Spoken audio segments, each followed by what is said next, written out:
Here we go again, sports fans. I'm Ernie Harwell. And welcome to New York Giants baseball.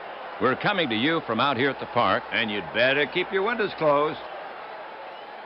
It's been raining here for a while. McGraw's been talking this over with the ground crew. They're playing games in both dugouts.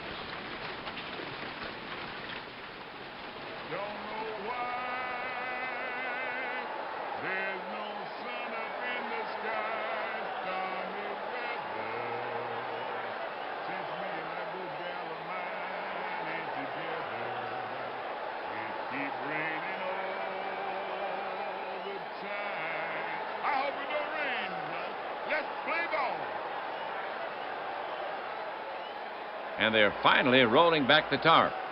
But the break hasn't helped the pitchers. Let's play some ball. It's opening day. The sounds of practice are stilled. The mitts are oiled. And another season begins. This is the first of a 3-game set. The Giants take the field here in the first. Manager McGraw sends out his squad this way. Terry at first base. Frisch at second. Jackson the shortstop. Lindstrom at third. Across the outfield. In left, it's Youngs. And center, Donlin. And over in right, Ott. Bresnahan is behind the plate and on the mound for the Giants. The right-handed Mathewson. He will be facing Brave. Starter, left-hander, Spahn. This park favors the hitters. Today, no wind in the park. So settle in. We're ready to start this game.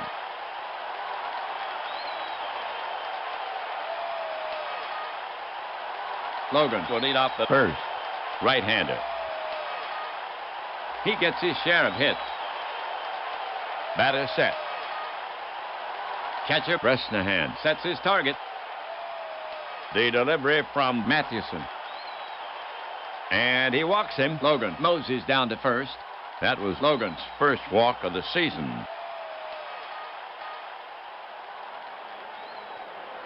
All right, for Atlanta.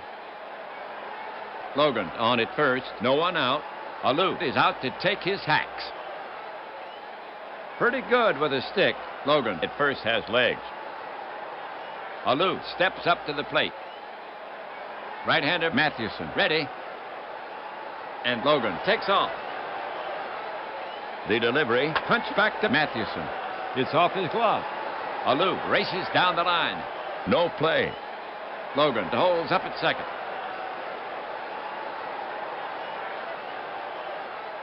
No outs. First inning, 2 on. The top of the first inning. Aaron steps up to face Mathewson. Watch out with Hank at the plate. Mathewson sets up on the rubber again. Righty against righty. Checks the runners. The runners take their lead.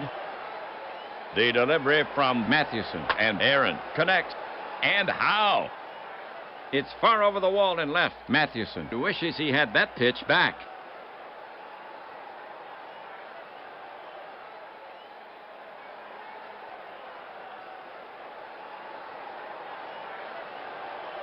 So Aaron has his first homer of the season. Clubbed in his very first at-bat. The Braves have 3 runs, and the Braves go ahead by 3 runs, 3-zip here in the first. No outs. First inning. Left-sided Matthews will bat next for Atlanta. Batting in the 4th slot. Eddie, a slugger. Batter facing Mathewson. Catcher Bresnahan sets his target. He lets it go. Loop to left toward the gap. He'll have to hurry, and Youngs takes it in for the first out.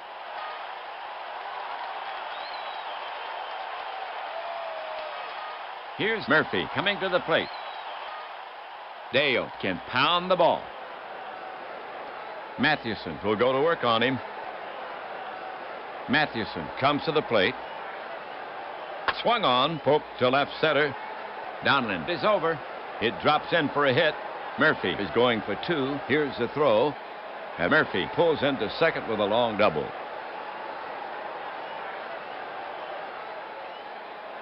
Well, for Atlanta. 1 out, runner on second. Torrey comes out to face Mathewson. That's right. Very dependable power. The slugger stands in. Now Mathewson ready. The pitch comes in. And he walks him. Torrey moses down to first. That was Torrey's first walk of the season. One down. First inning, 2 on. Now Adcock to face Mathewson, batting 7th. Joe, the feared slugger. Mathewson now set. The pitch. Adcock puts a charge into this one. A big fly to deep left. Youngs will run out of room. That's a Baltimore special. A 3-run homer.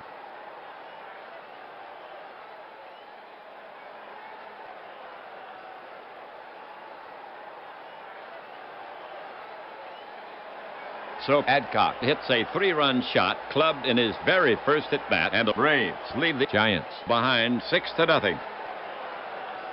Now at bat, Mion. Felix can hit. Bresnahan set. Mathewson into the wind. High fly ball to deep right center. Donlin is racing to the track. So is Ott. Donlin waves him off and brings it down. That was very nearly back-to-back home runs. 2 down.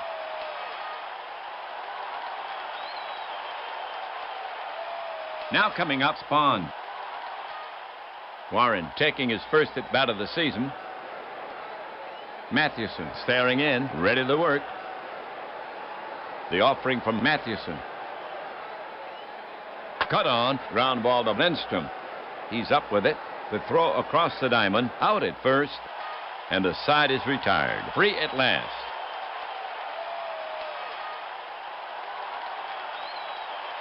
The half for the Braves. 6 runs, 4 hits, no errors. They take a commanding lead. Braves 6, Giants coming up. For the Braves. The Braves take the field here in the first. Manager Anderson sends out his squad this way. Adcock at first base. Mion at second. Logan the shortstop. Matthews at third. And the outfield. In left, it's Alou. In center, Murphy. And over in right, Aaron. Torrey is behind the plate and on the mound for the Braves. The left-hander, Spahn. A control pitcher. Youngs the leading off. A bat to watch. Take a pitch and pray for rain. Now Spahn ready. He cranks and fires. Cut on. A topper out front. Spahn has it. Goes to first. In time for the out. Giants hitter Bresnahan. Known to whack that ball pretty well. Roger can get on. Bresnahan ready to bat. Torrey crouched down now. Spahn into the wind. Whistle to right. In there for a hit. Aaron is over quickly. Bobbles the ball momentarily, but Bresnahan isn't buying it. He sticks to first with a single. Terry is up next. On his numbers, one of the very best. Spahn set. Spahn kicks and delivers. Soft blooper to right toward the gap. And Aaron cuts it off on the bounce. Bresnahan is around second. He'll hold it second as the throw comes in. A pair of singles for New York. Ott is now up. Ott at the plate to hit. Ott relaxes himself at the plate. Now Spahn ready.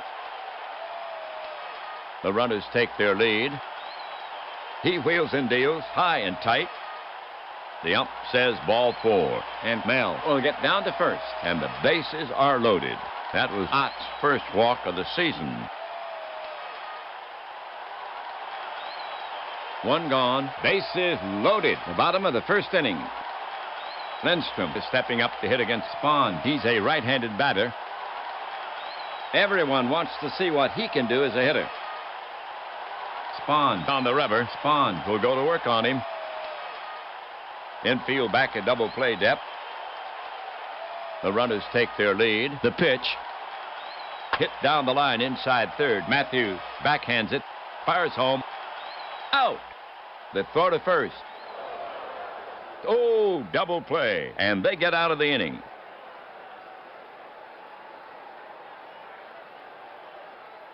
That'll do it for New York. No runs on 2 hits, 2 left. They had a good chance but did not cash in. Giants still with a 6-run deficit. Top of the order here for Atlanta in the second. Logan, Alou, and Aaron. To get it going, Logan. Right-hander Mathewson. Ready. The delivery from Mathewson. Logan shatters his bat, and the ball rolls toward Lindstrom. He guns it to first and nails Logan by a step. 1 down.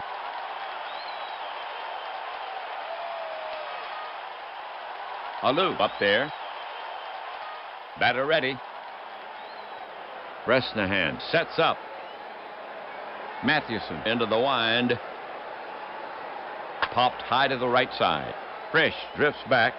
He's calling for it. He reaches up and brings it down, and that's the second out. Aaron is up next. Aaron ready to bat. Bresnahan crouched down now. Mathewson deals. Aaron tops it down the third baseline. It'll be a tough play for Lindstrom. The off-balance peg. Yes. Got him by a stride. Sweet play by Lindstrom to retire the side.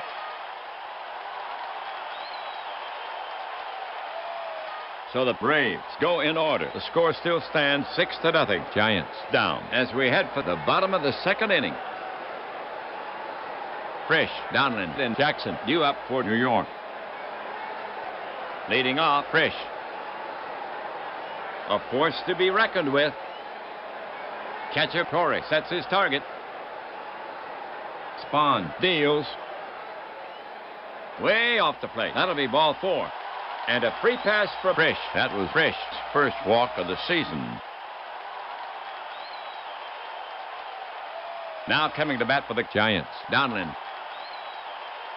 Pretty good with a stick. Spahn comes set. He comes home. Swung on. Base hit right field toward the gap. That's good for extra bases. Aaron digging. He's got it. Frisch rounds third.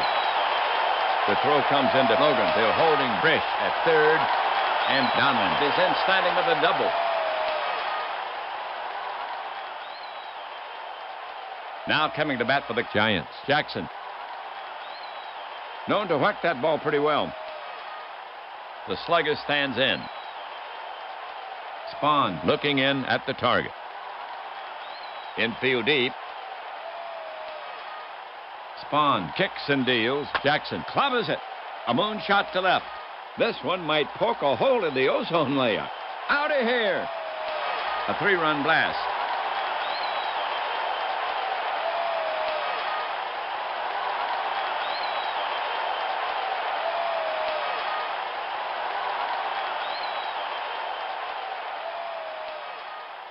So Jackson hits a 3-run shot, clubbed in his very first at-bat, and the Giants are now trailing 3. Score 6-3.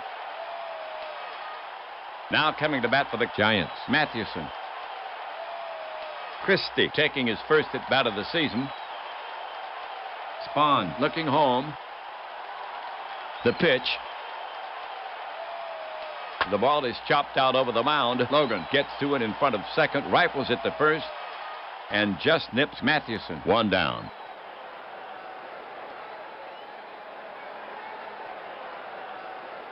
New York now sends Youngs to bat. He's the top of the order. When the Giants need a base runner, Youngs is the guy they want up there. Left-hander Spahn ready. Here he comes. Well hit drive. Deep to left field. Carrying. And makes a great catch. He slams into the wall. But he has the ball in his mitt. 2 down. Alou is down. It doesn't look good. He's shaken up. He's coming off the field. Let's hope he'll return to action soon. And he gets a big hand from the crowd. The report from the clubhouse. The Braves left fielder Alou injured for 1 day. Alou is injured. Bruton is now playing left. 2 gone. Second inning. We have Bresnahan coming up to hit. Bresnahan waiting for Spahn. Spahn looking home. The pitch is on the way. Off the end of the bat, Adcock moves for it, and he spears it, races to the bag. In time for the out. That's 3 away.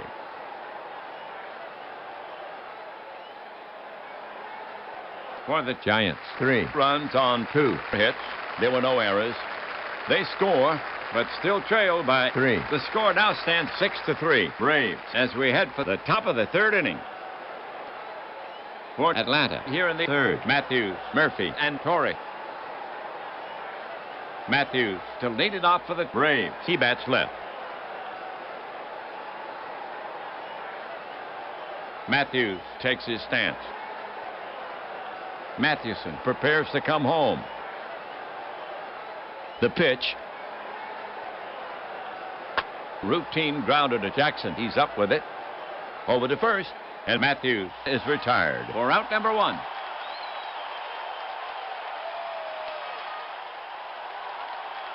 Okay, we have Murphy coming up to hit. He hits from the right. Mathewson ready. Mathewson winds and fires. Ooh! Murphy flails the air, but fails to make contact with the ball. He heads back to the bench. 2 down.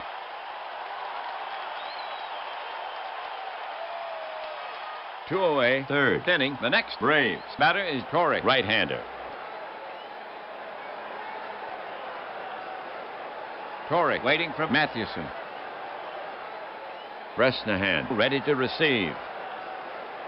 Mathewson winds and fires. Line to left center. Giving chase is Donlin.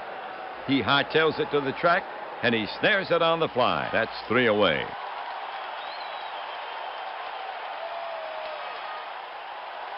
So the Braves go in order. Giants still with a 3-run deficit. Atlanta will now face the heart of the Giants lineup. Terry, Ott, and Lindstrom coming up. All right. Terry to lead it off for the Giants. He bats from the left side. Spahn ready.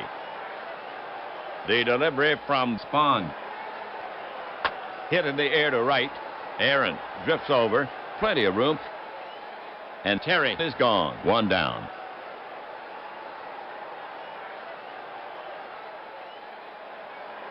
Well, left-sided Ott will bat next for New York. 1 gone. Now Spahn ready. Here comes the pitch. Ott smashes one down the line. Matthews grabs it near the bag. He wings a long throw to first and gets Ott by a stride. And that's out number 2.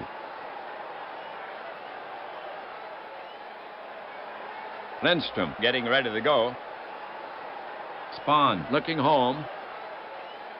Here comes the pitch. Swung on. Hot smash to Mion. He dives. He knocks it down. Throws quickly. Not in time. And they're giving him the base hit.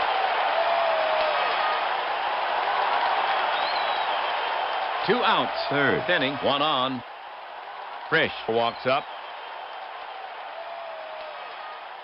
The hitter stands in. Spahn staring in, ready to work. First baseman Adcock ready for a throw from Spahn. The pitch. 2-hopper to first baseman Adcock. Waves off Spahn. Steps on the bag. Side retired. The half for the Giants. No runs on 1 hit. They leave 1. Giants trailing by 3. Mathewson will now face the bottom of the Braves lineup. Adcock, Mion, and Spawn coming up. Adcock will start the fourth. Joe ready.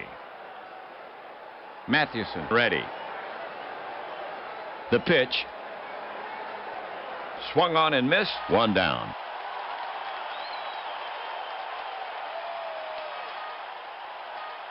One away. Fourth inning. Mion is stepping up to hit against Mathewson. He's a right-handed batter. Batter facing Mathewson. Pitcher Mathewson eyeing Mion. Now he's ready. The offering. Paints the black. Strike three called. Two down.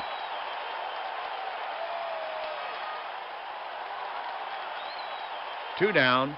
Pitcher Spawn up. Right-hander Mathewson ready. Now the delivery. High and tight. The ump says ball four. And Spawn will get down to first. That was Spawn's first walk of the season. Logan up there. The hitter stands in. Mathewson set. Here comes a pitch. Wrapped back to the mound. Mathewson knocks it down. Picks it up.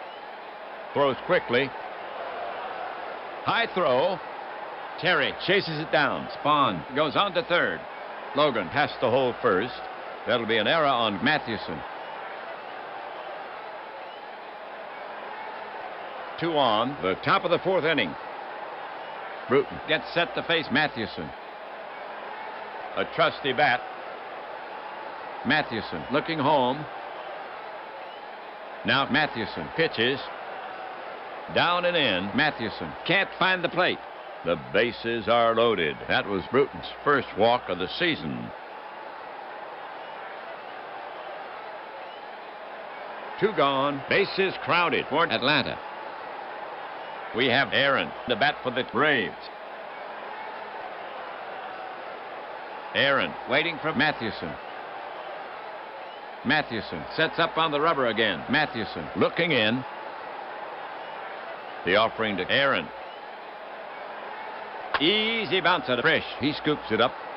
Over to Jackson, covering second for the third out.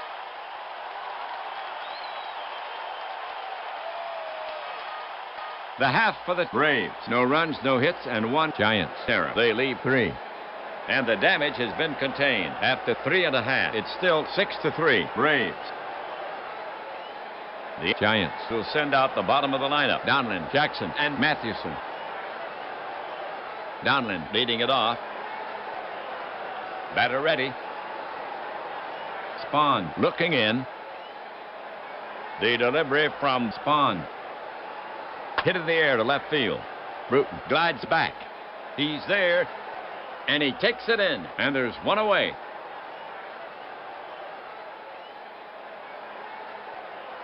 One gone. Fourth inning. Jackson comes out to face Spawn. Bats right.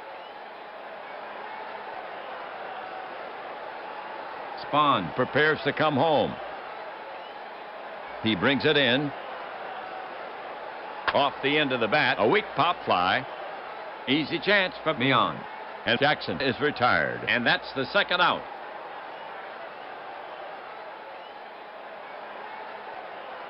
Two gone. Pitcher Mathewson up. He stands in. Left-handed Spawn goes to the set position. Here he comes. Mathewson hits a comebacker. Spawn knocks it down. Barehands it and throws to first. Close play. And the ump calls Mathewson out.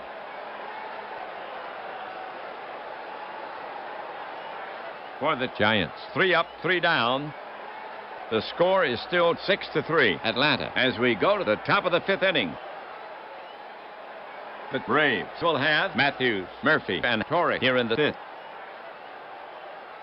Here's Matthews to start it off, batting left. A sure hitter. The slugger stands in. Catcher Bresnahan sets his target. The pitch. and it's popped up behind home plate. Bresnahan making the call, and the catch. One down.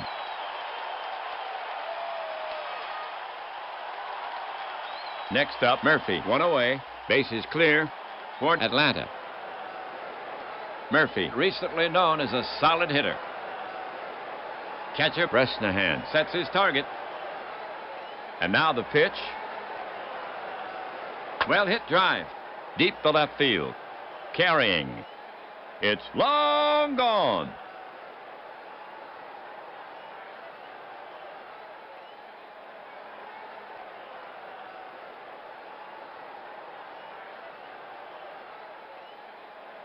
So they collect the solo homer, his first home run of the season, and the Braves now lead 7-3, and that's the third homer for the Braves in this game. Torrey is the next hitter. The Braves can count on him. Mathewson gets set to pitch.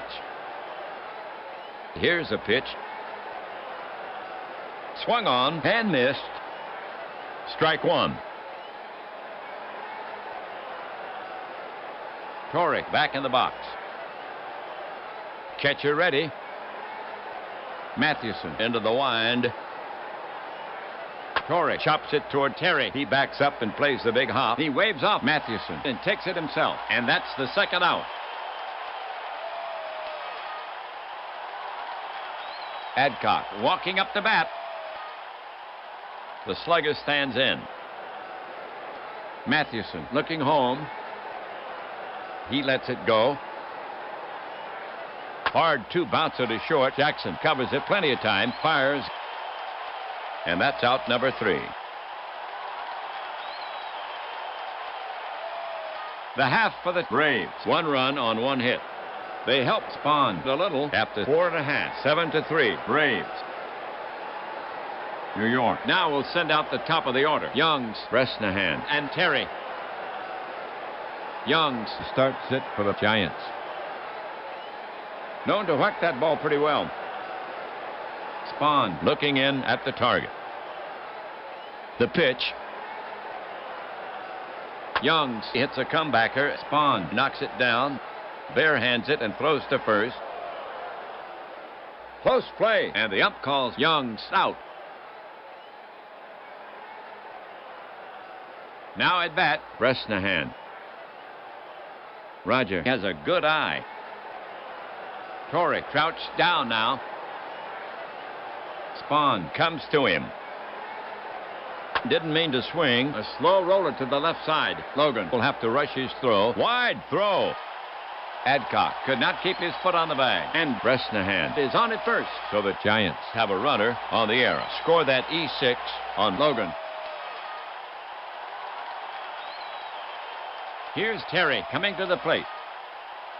Left-handed Spahn goes to the set position.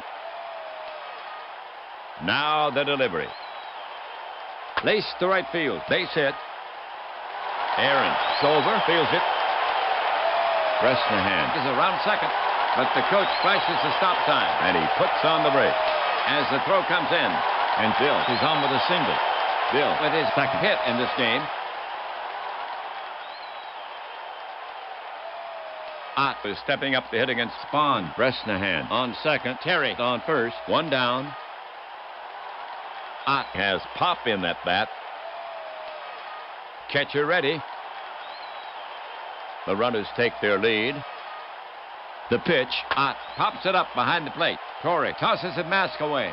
He's back at the screen. It's out of play. Strike one.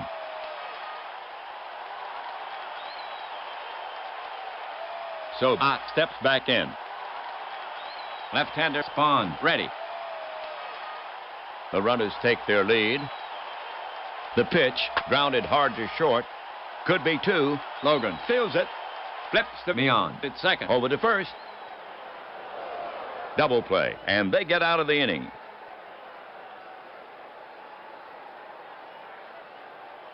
The half for the Giants. No runs, 1 hit, 1 error. They leave 1. They had a chance but could not convert. The score is still 7-3. Atlanta as we go to the top of the 6th inning. The Braves will have Mion, Spahn, and Logan here in the 6th. Meon leading it off. He gets his share of hits. In the box now. Mathewson poised. The pitch. Meon grounds it fouled at the plate. Strike one.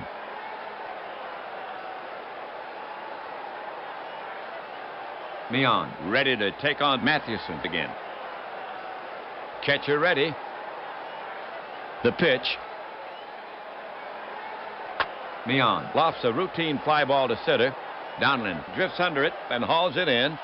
One away. Now at bat, Spahn.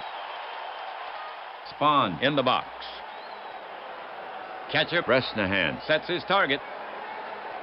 Here's a pitch from Mathewson. Swung on, but it's a fly ball to the gap in right. It's playable.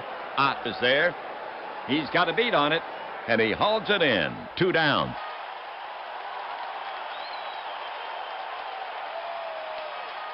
Now at bat, Logan. Now Mathewson ready. The pitch from Mathewson. Logan pounds it on the ground to short. Jackson is there. That'll do it. The throw in time to retire the side.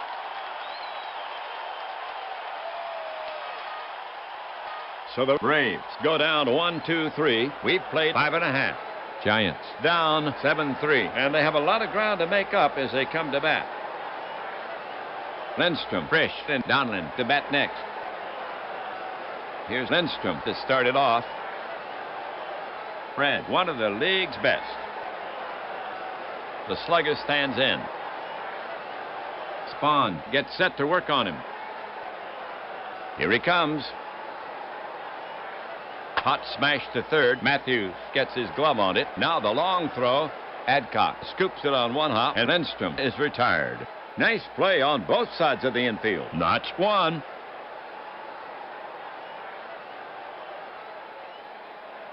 Next batter, Frisch. Frisch knows how to get on base. Batter waits. Left-handed Spahn goes to the set position. Spahn winds up. Swung on. A slow roller toward third. He'll have to hurry. He scoops it. He drops it, making the transfer. Can they give Frisch the hit? Donlin is the next hitter. The hitter stands in. Spahn prepares to come home. The pitch. Soft blooper to right toward the gap. And Aaron cuts it off on the bounce. Frisch is around second. They're waving him on. Here comes the throw. Here's a play at third, and he's just safe under the tag. A pair of singles for New York. Second safety for Donlin.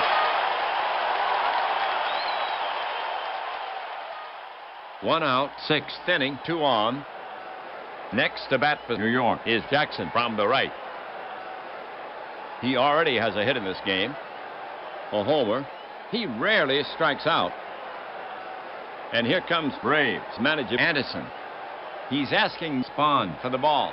Pitching change for Atlanta. Righty Wohlers will take over and face Jackson. So Spahn goes 5 1/3. The game for Spahn, 3 runs. So far on 8 hits.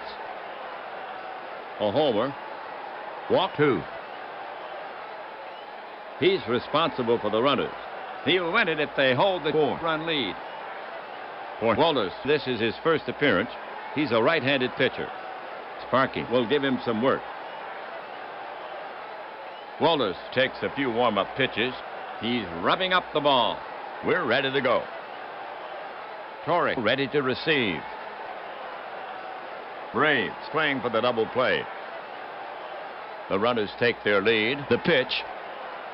This one is hit, but he got under it. Left fielder Bruton running for it, and Bruton shags this one down. Frisch is tagging. Frisch is headed home.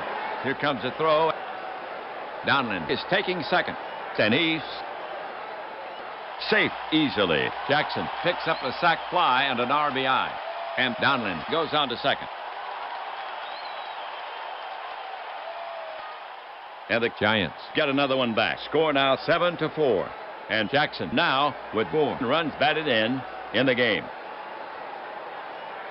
2 down. Runner on second for New York.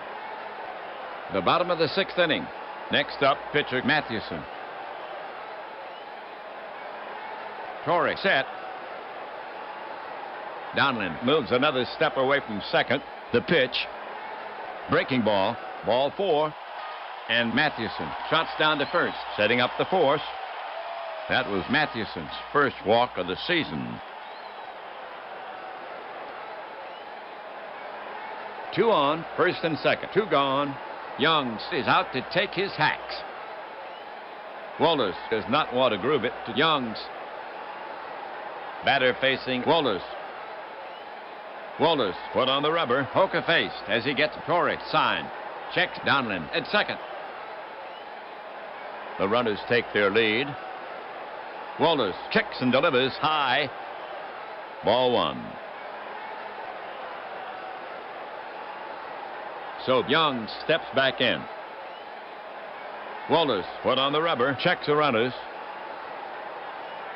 The runners take their lead. Now the pitch on the ground to deep short. Logan can't get there. It's through for a base hit. Bruton's running in. Still coming. Donlin is well around third. Mathewson is rounding second. They're waving Donlin in. Here comes a throw home. Here's a play at the plate. And he's in standing. And Mathewson holds at second. Youngs is on with a single. So Youngs with a ready single. And the Giants get another one back. Trimming the lead. It's now Bresnahan to bat. 2 away. Runners at first and second for New York. Bresnahan at the plate to hit. He already has a hit in this game. Bresnahan tugs at his belt. Walters is on the slab. Pitcher Walters eyeing Bresnahan. Now he's ready. The runners take their lead. The pitch is on the way. Routine fly ball to right. Aaron moves under it and brings it down.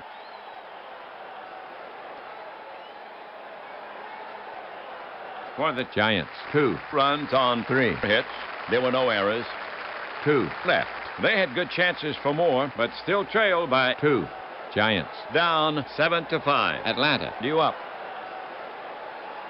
Mathewson will now face the Braves artillery. Although the caliber of the guns has changed, Bruton, Aaron, and Matthews due up. Bruton will lead off the 7th. He bats left. A trusty bat. Bill ready. Right-hander Mathewson ready. Mathewson brings it home. Routine grounder to second. Frisch scoops it. Flips to first. 1 down.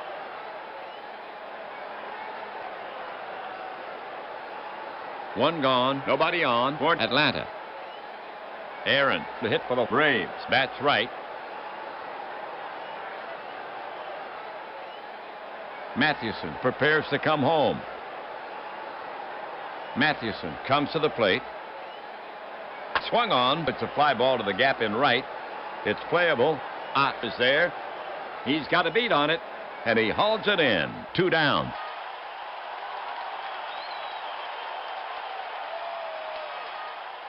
Two away. Matthews now walks out to bat. Batting cleanup. Matthews is 0 for 3. The slugger stands in. Now Mathewson ready. Now Mathewson pitches. Popped high in front of the plate. Bresnahan tosses it mask away. Waves off Lindstrom. And he's got it. Braves gone.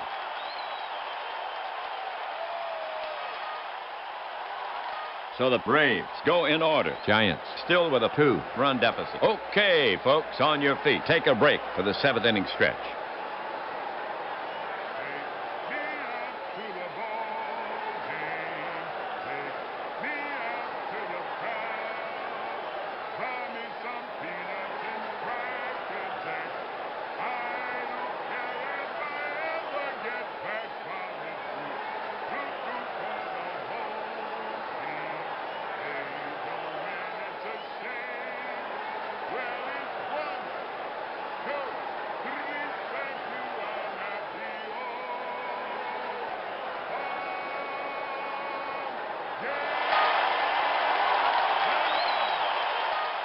Atlanta will now face the heart of the Giants lineup.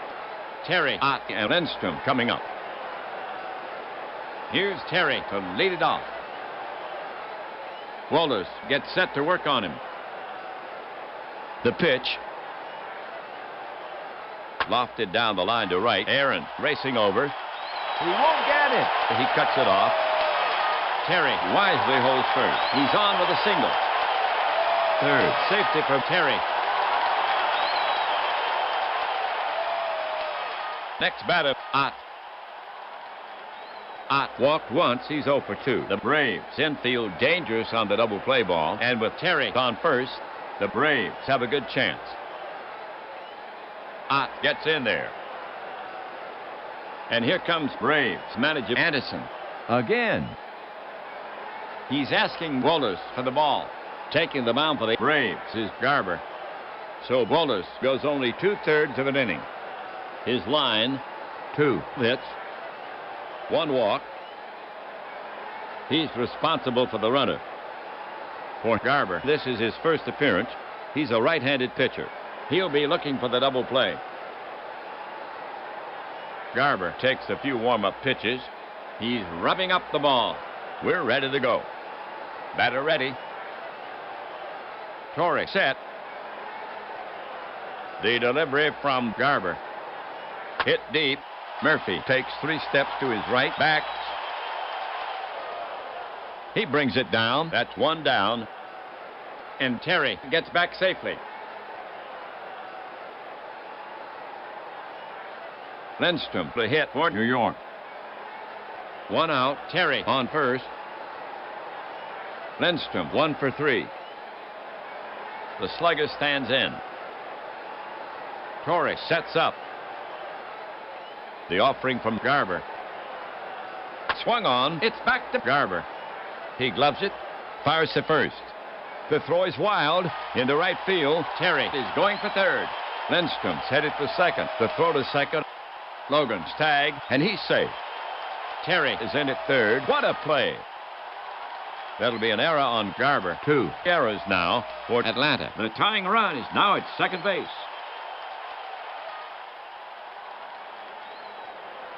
The Giants have Terry at third. Lindstrom at second. 1 gone. Here's Frisch to take his swings. He'll bat left here. Frank can pound the ball. He rarely strikes out. He already has a hit in this game. Garber shakes out his arms. Frisch in the box. Waits. Garber on the rubber. Righty against lefty. Infield deep. The runners take their lead. Here's the pitch. It's a high fly to center. Murphy roams over and brings it down. Both runners tag. The coach has a windmill churning. He's trying to score. Here comes a throw home. Here's a play at the plate. And he's safe on a close play. The run score. Oh, close call. The gamble pays off. Frisch picks up a sac fly and an RBI. And Lindstrom holds at second. And the Giants get 1 back, cutting that lead in half. The fans want more. 2 down. Lindstrom on second for New York. Down by 1. The bottom of the 7th inning. Next to bat for New York is a left-hand hitting Donlin. Mike is 2 for 3, and he scored twice. Garber shakes out his right arm. The batter stands in. He digs in deep with his spikes. Taps the plate. Waits. Garber put on the rubber. Torrey crouched down now. Lindstrom stretches his lead off second. The pitch. Base hit right field. It drops in front of Aaron. He has to play the long bounce. Lindstrom is around third. They're waving Lindstrom in, and he scores. High ball game as the throw comes into second. Donlin holds it first for a single.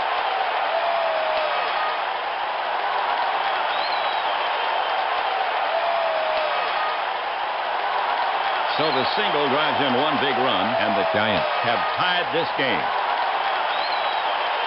Next up, Jackson. Runner on first, 2 away. On the day, Jackson is 1 for 2. 4 ribbies. Garber positions his mitt. Climbs a mound. Paws a rubber. Garber gets set to pitch. The pitch. Swung on. Strike. Donlin is going for the steal. And he caught Garber napping. The throw. Safe. Late throw. That's his first steal of the season. And that puts the go-ahead run in scoring position. Travis stands in, straightens his shoulder. Waits. Catcher Torrey sets his target. And they are putting Jackson on. Free pass to Travis. Anderson will let Garber take his chances with Mathewson. Next up, pitcher Mathewson. 2 away. Donlin at second. Jackson at first.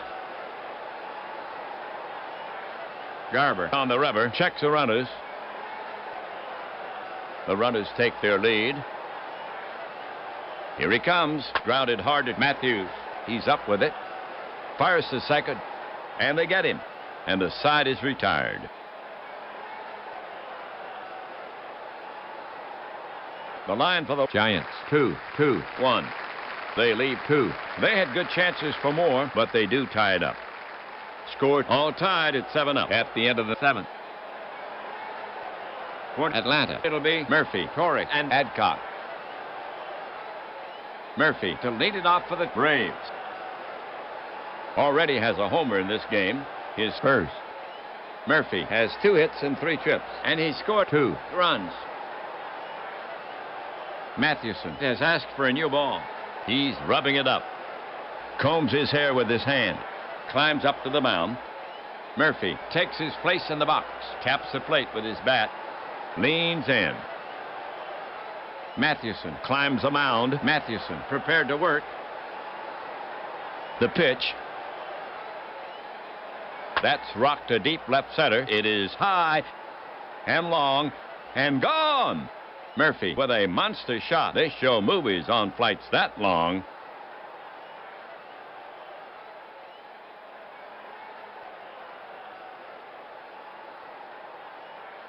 Murphy will circle the bases. And he's sure taking his time.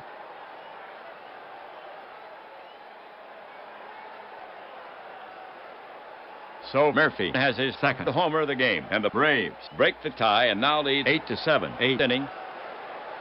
And that's the 4th homer for the Braves in this game. No outs. 8th inning. Torrey gets set to bat against Mathewson. Mathewson does not want to groove it to Torrey. Torrey, 1 free ticket in 3 trips, and he scored a run. Right-handed Mathewson goes to the set position. The pitch. And he walks him. Torrey moses down to first, and Mathewson is given up 5 free rides to first. 1 on. Adcock walks up. Already has a homer in this game. His first. Adcock has been up 3 times with 1 hit. Knocked in 3. Torrey at first, not known for his speed. Adcock stands in. And here comes Giants manager McGraw. He's asking Mathewson for the ball. On his way to the mound is McGinnity, the right-hander. So Mathewson gets his innings. He pitched 7. He yielded 8 runs so far on 6 hits, 4 homers, 5 walks. He struck out 3. He's responsible for the runner. He can only lose it. For McGinnity, this is his first appearance. He's a right-handed pitcher. He'll be looking for the double play. McGinnity is finished with his warm-up pitches. The umpire is brushing off the plate. We're ready to go. The slugger stands in. McGinnity climbs the mound, righty against righty. Now glances at Torrey. Now the pitch. Pulled sharply to Lindstrom, just out of reach. Foul ball, inches from the chalk. Strike 1.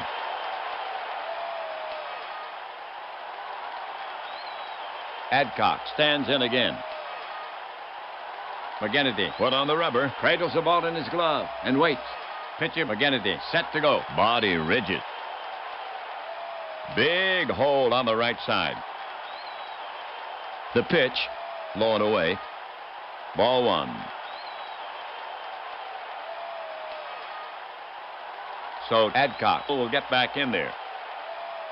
McGinnity on the rubber. McGinnity has a sign. Meon Waves a weighted bat on deck. checks Torrey on first.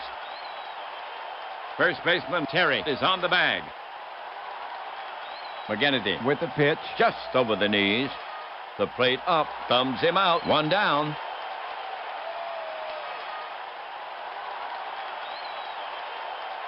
Okay, the action's on. One gone. Torrey down at first, up by one.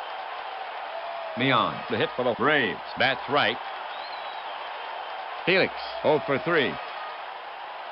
McGinnity put on the rubber. The ball's hidden in his mitt. Checks Torrey on first. The pitch. Meon Started to go round, but he checked his swing in time. He takes a walk to first. That was Meon's first walk of the season. Garber coming up. Gene taking his first at bat of the season. Very unlikely to bunt here. He stands in. McGinnity is on the slab. The ball's hidden in his mitt. Righty against righty. McGinnity set. McGinnity deals. Garber squares, bunted toward the mound. McGinnity clubs it and throws to third. Torrey slides. He's out. They get the lead runner. Good heads-up play.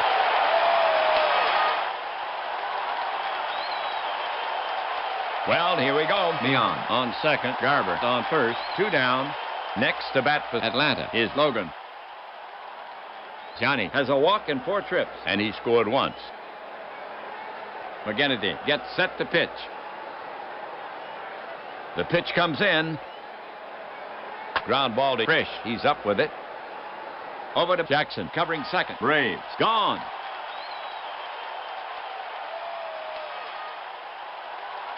That'll do it for Atlanta. A run on 1 hit.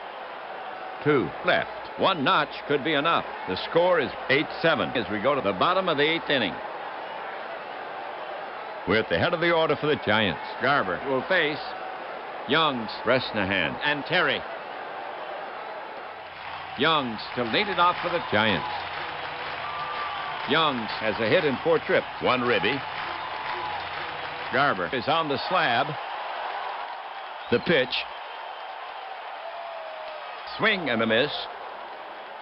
Youngs goes down on strikes. 1 away.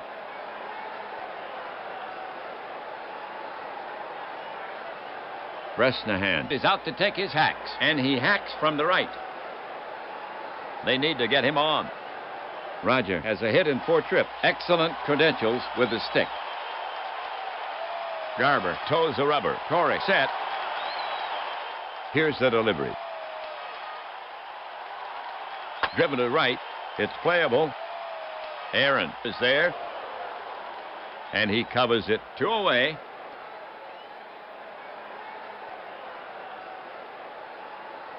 Two down. Base is clear. Here's Terry to hit for the Giants. Batting left. Terry is a real slugger.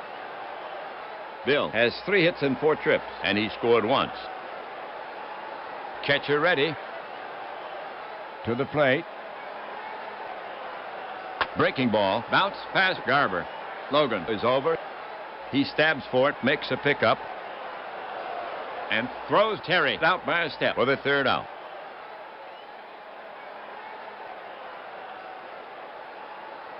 Garber sets them down in order. The score is still 8-7. Atlanta as we go to the top of the 9th inning. McGinnity will now face the Braves artillery. Although the caliber of the guns has changed, Bruton, Aaron, and Matthews due up. Bruton will start it off here in the 9th. Batting left. They'll have to work around Bruton's power. Bruton walked and made out once. Batter set. McGinnity looking home. McGinnity into the wind. Soft liner to right toward the gap. It drops in front of Ott, and Bruton is aboard with a single.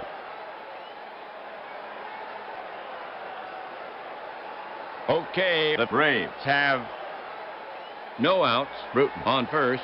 Aaron, the hit. Aaron had his first homer earlier in this game. Aaron has been up 4 times with a hit. He has 3 ribbies. McGinnity put on the rubber, checks the runner. Big hole on the right side. Bruton takes a good lead. McGinnity brings it, taken. And Bruton is stealing. Great jump. Bresnahan fires it down. The sweep tag. Too late. Bruton dusts himself off at second. That's his first steal of the season. Aaron ready to take on McGinnity again. McGinnity sets up on the rubber again. He shakes off the sign. Again he shakes it off. Now he has one he likes. Cradles the ball in his glove and waits. Matthews waves a weighted bat on deck. Righty against righty. Checks Bruton at second. Bruton moves quietly toward third. McGinnity spins and fakes the pick off to second. Bruton hustles back to the bag standing up. McGinnity is back on the rubber. McGinnity rocks and fires. It's back to him at the mound. He gloves it. Looks. Bruton back to second. Now he throws to first. One away. Bruton holds.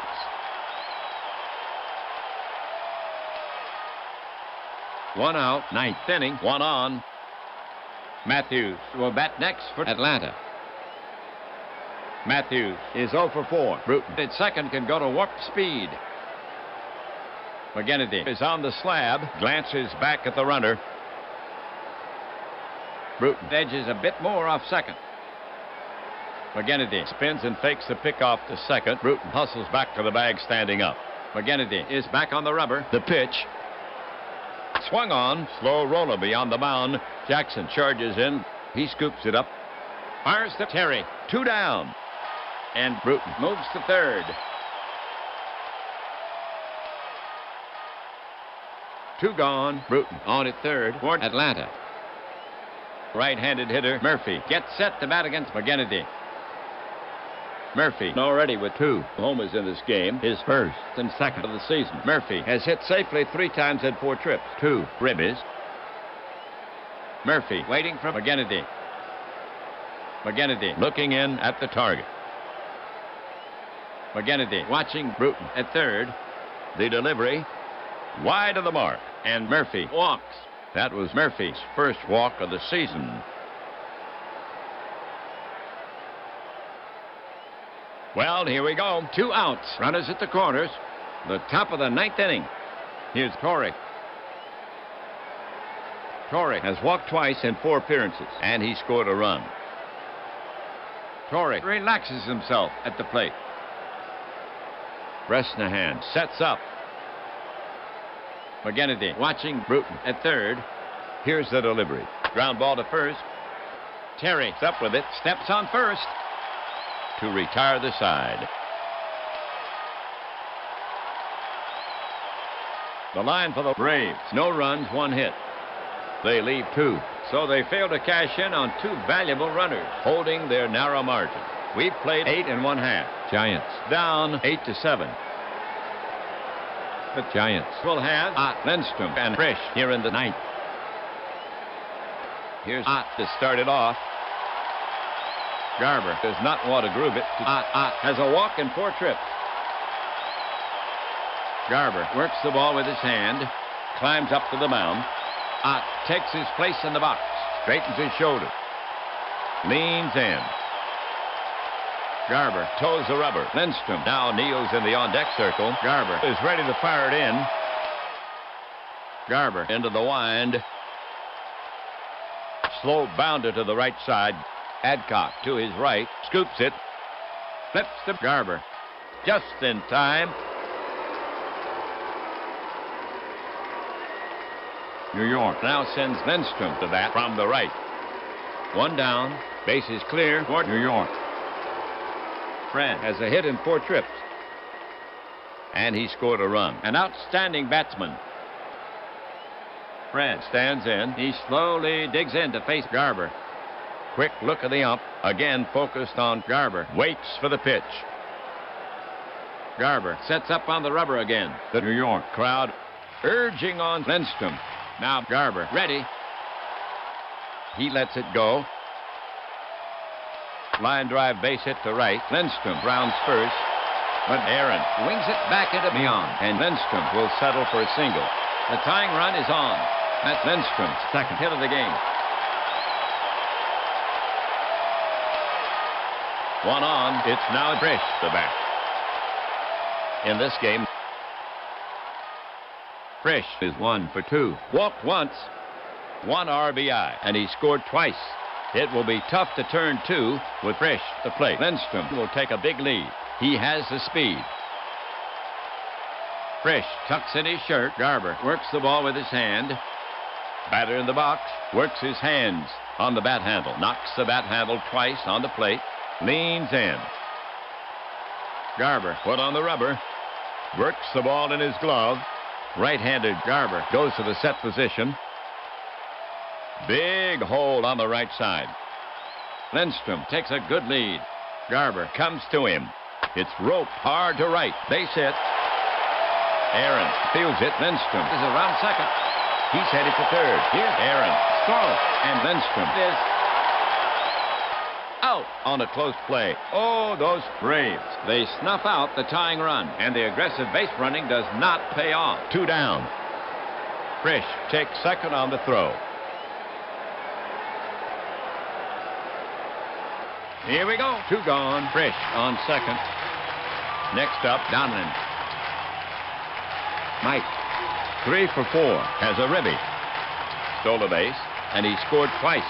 Frisch at second can go to warp speed. If he scores, we're tied. Donlin tucks in his shirt, brushes the dust off his shirt. Caps the bat. Oh, he doesn't like that one. Goes to the lumber yard for a new bat. He's back. Takes a quick glance at the scoreboard. Garber shakes out his arms. Mike at the plate. Leans in. Garber on the rubber. He shakes off the sign. Again, he shakes it off. Now he has one he likes. Donlin with 3. Hits already. Righty against lefty. Garber looking home. Frisch trying to look casual as he edges toward third. And the pitch comes in. Grounded to short. Logan charges. Takes it on the short hop. Throws quickly. And that's the last out of the game. So it goes. The Giants tumble. They have been beaten by the Braves. The Giants leave the tying run on. Our expectancy is denied. In the end, it was a close one. The Braves won a squeaker 8-7. Here's the line for the Braves. 8 runs on 7 hits, 2 errors. They leave 7 for the Giants. 7 runs on 13 hits, 1 miscue for the Giants. And they leave 9. Garber gets his first win. Mathewson takes his first loss. So the Braves gain a step. for the Braves. Overall, they now stand at 1-0 With this win, they move into undisputed first place. for the Giants. Overall, 0-1. in the next game, the Giants. will have another try. That puts the wraps on this one. This is APBA and Ernie Harwell saying so long from New York. Braves take this one from the Giants. 8-7.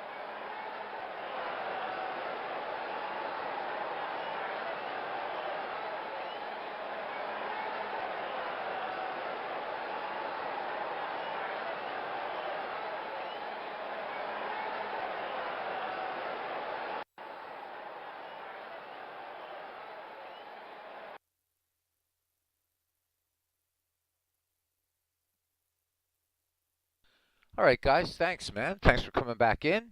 To Andrew and Big Clue and everybody. So that's not 3 games today, but 3 baseball streams. So there we are. And of course, you should read the title.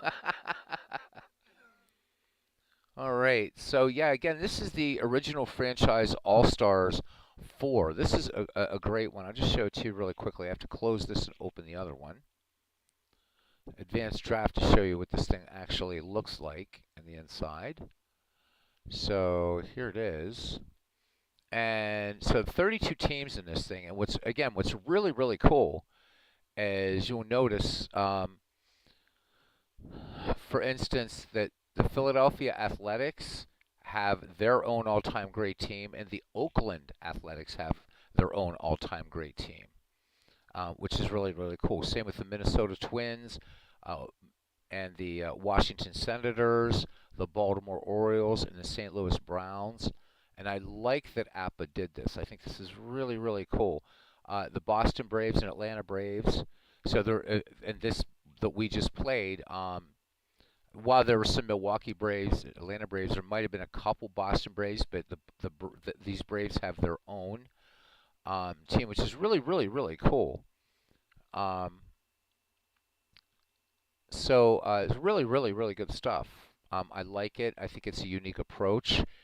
And it's got me thinking, not right away, but it got me thinking to try to replicate this something after I go through, more with this book, Now Taking the Field, of creating something similar in action PC baseball, at least. I don't know about Out of the Park.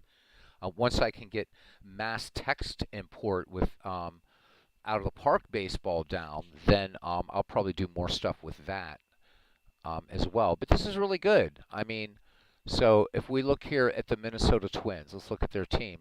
So you're going to see these guys are all Twins. These aren't Washington Senators in here. There might be a guy or two that might have played for them, but you've got Herbeck, Killebrew, Gary Gaetti's in here, Lyman Bostock, Tony Oliva, right? But then if we go to the Washington Senators, there's Muddy Rule, Joe Judge, Mickey Vernon, Goose Goslin, Walter Johnson. So I really, really like that they did it this way. I think it's a great, great idea. Now, you will notice that the middle franchises, so there's no Milwaukee Braves, there's no Kansas City Athletics. But that's really because those franchises weren't in those cities that long. Whereas you have, the Minnesota Twins have been around since, 1960, something like that. And of course, the Baltimore Orioles have been around since the 50s when the St. Louis Browns moved there. So there was enough time to be able to create all-time great teams for the A's, Browns, or for the Twins, Orioles, what have you. You know what I'm saying here. But I mean, there's a lot here. There's a lot of teams. This is a great set. This is probably there's a lot of sort of all-time great franchises, if you will, for for Baseball for Windows, including the original OFAS, which Cousin Ken has for cards and dice. That's also available for Baseball for Windows. But I tend to like this one a little better because it's fun to see, the Twins and Senators as different franchises as opposed to the Twins being a continuation of the Senators, for instance. So, Butch, Oil, and Vinegar, he says. Yep. Aaron says, I know in older versions of the game, Ernie would randomly talk if you left the game alone long enough. Yeah, he would. So if you pause the game, things like that. The other thing I'm going to do for you guys some night, which is really fun, as soon as I can figure out how to stream it from this old laptop that I told you guys I bought just for creating or importing seasons from the older version of Baseball for Windows.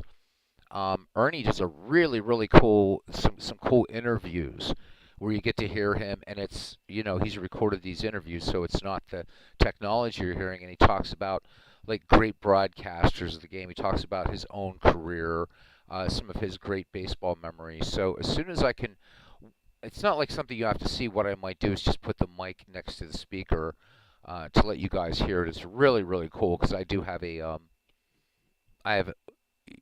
one of the longtime owners of Baseball for Windows, which is why, I'm able to still use Encyclopedia import and stuff like that. So, which was another cool thing APBA did. They could have just, said, well, sorry, but now you're going to have to buy the new one. I mentioned the Braves as well, the Boston Braves Atlanta Braves, they are separate franchises. New York Giants and San Francisco Giants, separate franchises. So you can see that San Francisco is there, and we just saw the New York Giants. So this, I found on the channel that this is a polarizing game, just as Out of the Park Baseball is a polarizing game. It's really, really interesting. I was listening to Dave Gardner's, and it was a really, really good stream, by the way, last night. You guys should catch it. It's a long one. Not as long as some of the ones I've done, but it's close to 3 hours, and it's a it's a really, really good discussion. And I mean, it's not just talking about baseball, obviously, but all the other lesser sports as well. And it's interesting to see people's reactions. There was one person in there, I can't remember who it was saying, Out of the Park is probably the most played baseball game, but this guy rarely plays it. Whereas other people were talking about a game that hardly anybody plays, that they play like crazy. But Out of the Park baseball is really polarizing. I've never talked to anybody here that's kind of meh about Out of the Park baseball. They either love it or hate it. I've never seen. I mean, like this guy was more like, I buy it, but I don't really like it. I didn't participate in the stream, but I would have been there saying, look, I don't like Strat PC. But I'm also not a cards and dice player, so I suppose if I was, maybe I would like Strat PC, but I can't help but compare it to this product, which, in just my opinion, which means nothing, I think this is a superior game. And not just because of the cards and dice component, but because I can do way more with this. And I used to own Strat PC. And there were so many projects that I wanted to do in Strat PC that were either impossible or just crazy difficult. And so it's like, it's not worth it. And I found myself going back to this. And then when I found out that there was a 5.75 update, it was like, okay, it runs on modern machines now. I used to have to play this on a virtual machine. So, a lot of people don't like that, the quote-unquote robotic sound of Ernie, but actually what that is they're mixing in samples there. So, I mean, Harwell said every name. If you look around, if you have a copy of Total Baseball or, the older Macmillan Encyclopedia, and look how massive that book is. Ernie says every last name on there, and frequently you'll hear a lot of first names too, plus all these numbers that have to do in baseball, plus anything that's situational. Does it have the smooth broadcasting of MLB The Show? Of course not. And I don't think it's really fair to compare the two in that way. But this was a game that was in 1994, and there was nothing like it. In many ways, there still isn't for this, because MLB The Show is not a text-based sim. I mean, listen to their broadcasters; they'll say the pitch, and I'm noticing, as you do in this game, there are some things that are repeated. I mean, God, listen to our Red Sox fan, to me, to legends. There's certain things in baseball that you're going to repeat anyhow, or any sport for that matter. Of course, Robbie is this game's ambassador. He found it on my channel. I was playing again. We talked about this in Super Bowl 2019, and all these people came in. We did a doubleheader, and the first game of that doubleheader was on Baseball for Windows. The nightcap was in Out of the Park Baseball, replaying that 1978 game between the Red Sox and Yankees, Bucky F. Dent. And I don't know, Robbie, I mean, to your comment earlier that you wish more people would embrace it, I mean, so do I. Out of 180 some videos I have on my channel, probably just live ones, I would say probably 40 of those, or maybe 35 to 40 are this. Again, I'm a small channel, but people are either going to embrace it or not. I mean, there's the APBA and Strat thing that still goes on, too. Todd B says that's because Out of the Park Baseball has to be played with having to control finances and the back office bullshit. And you're right. You're right. No. Oh, my God. Robbie had no idea about Baseball for Windows Big Clue. No, he came into that broadcast that night. I had just gotten back to the United States, and I have no interest in F-ball. And every year when the Super Bowl is on, I do something baseball related. So whether it's reading a book, watching a baseball movie, whatever. because I know, then that following week, pitchers and catchers report, so it's a warm-up to baseball. But I was doing it, and Robbie's like, "What's this? What's this?" It was the first night he was ever in the channel, ever. What is this? It's called Baseball for Windows. That's Tigers broadcaster Ernie Harwell. What happened? But Robbie has taken on the mantle of Baseball for Windows high priest and guru. But yeah, it was, Andrew. It was a great stream last night. I just finally got tired. It had nothing to do with Dave being boring or anything like that. I was just exhausted from work. ID Jester came on for a while, and of course, one of the central topics of that was, and its legend in the YouTube sports gaming community is ID Jester, love the guy, and his epic rant at the time about Strat PC Baseball. I do notice that Jester is using it, but I think he's using it, inputting the dice roll, and then do that. I don't think he's playing it as a digital game, but I think everybody has seen that rant.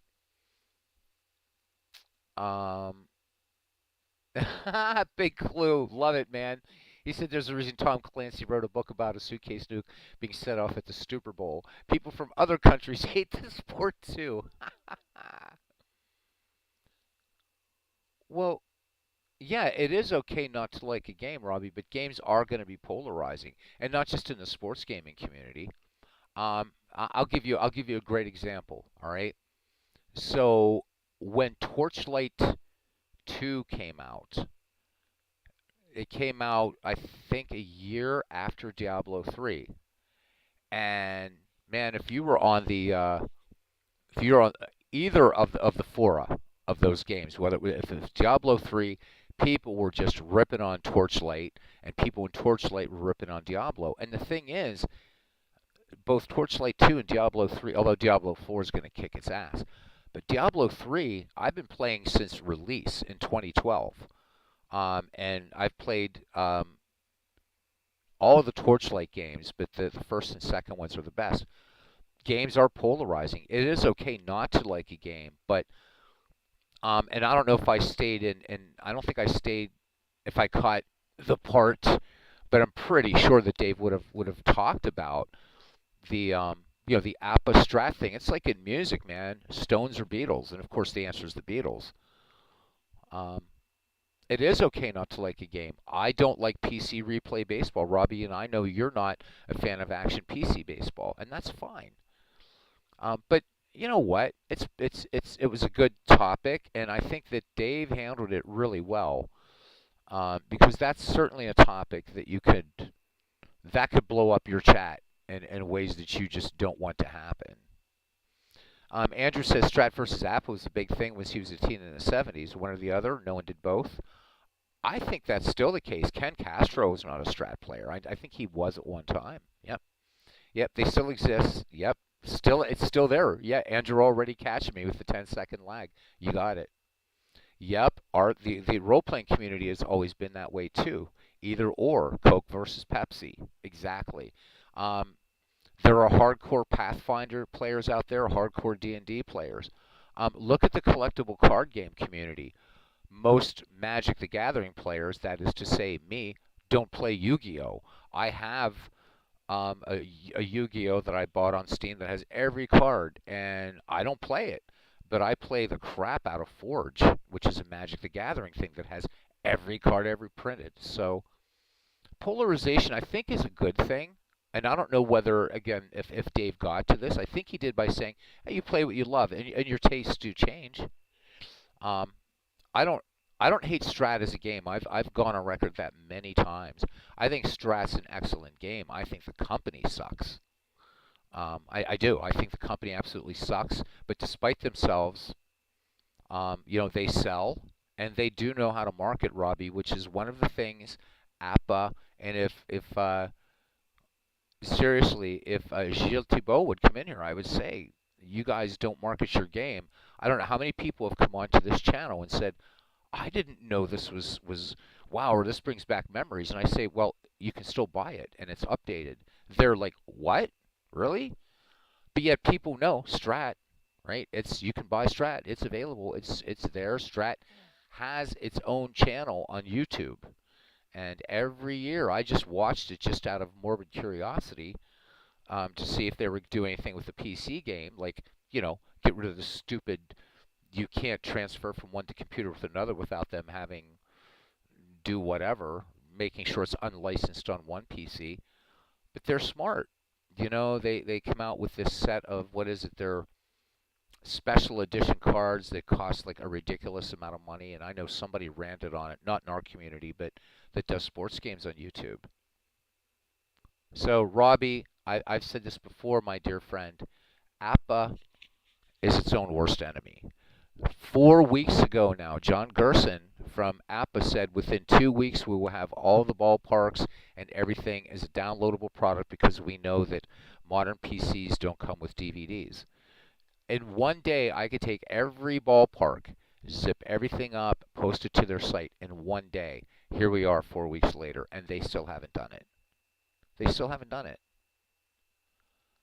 So, no,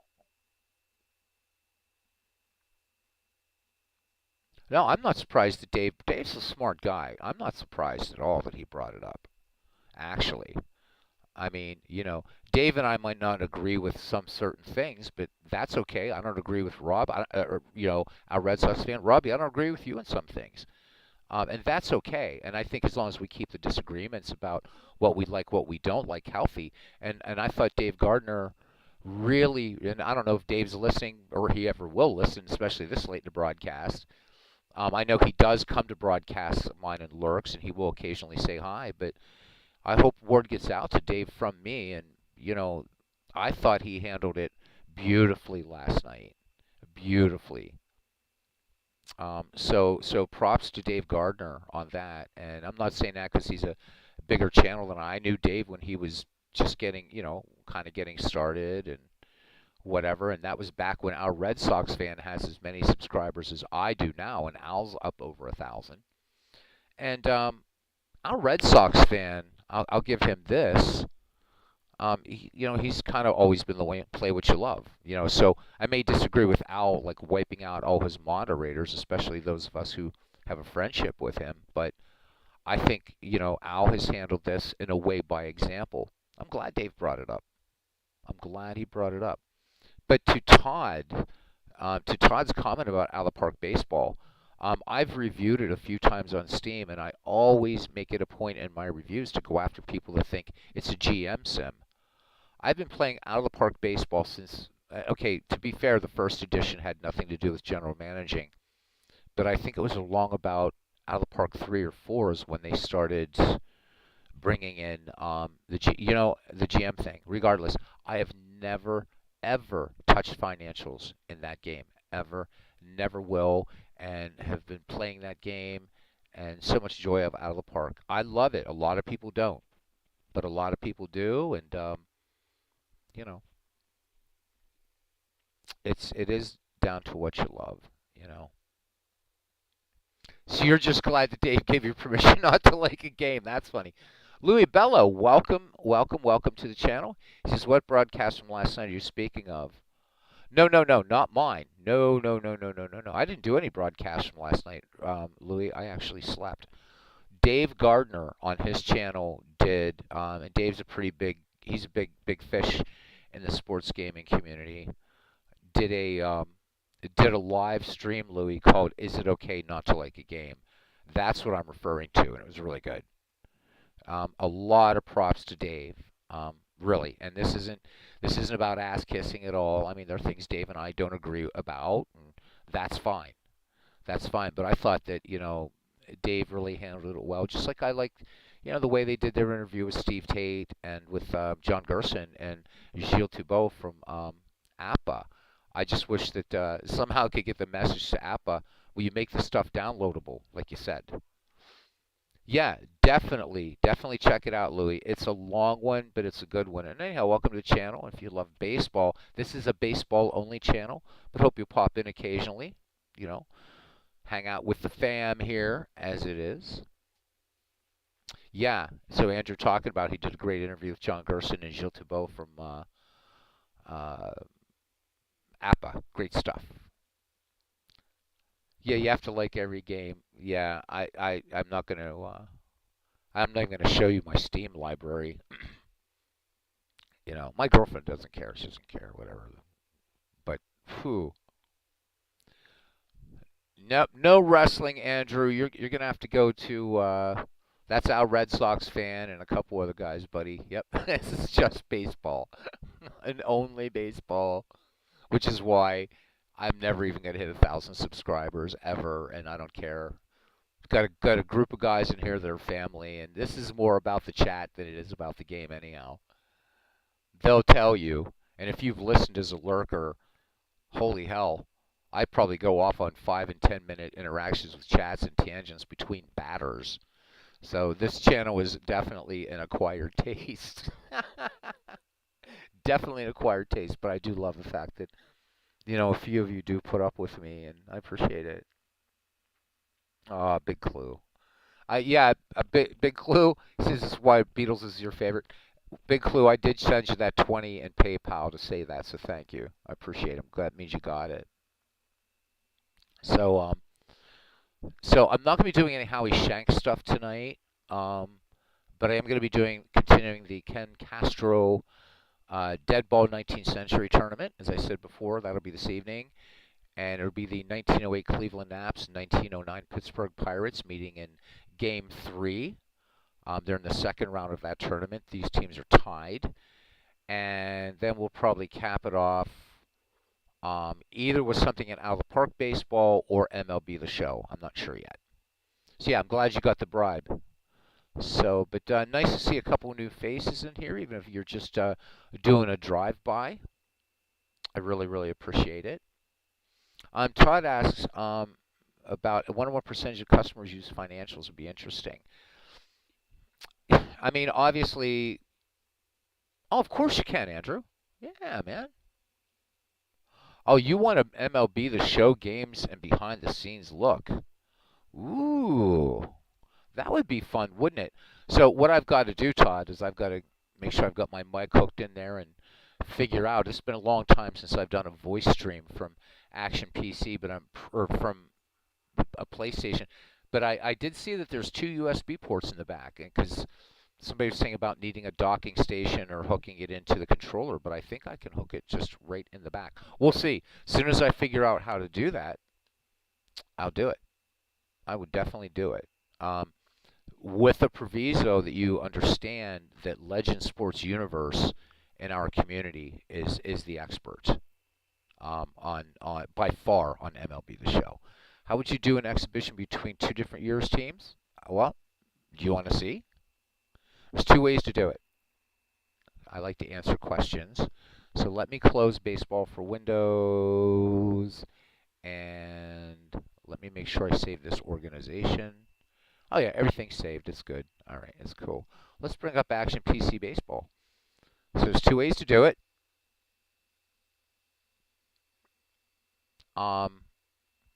The best way to do it, you could just, so if we go to exhibition, the way that you really shouldn't do it is, but you could, but it freaks the game out, is you could just go up to any seasons that you have installed, Andrew, go to that folder. So in this case, like 1972. So maybe, I don't know, Cincinnati Reds. It's a visiting team, and then go up here, and you wanted a different year. My eyes are so blah. All right, 1915, Philadelphia Phillies. And then I just hit play. Now, there's a problem with that, though.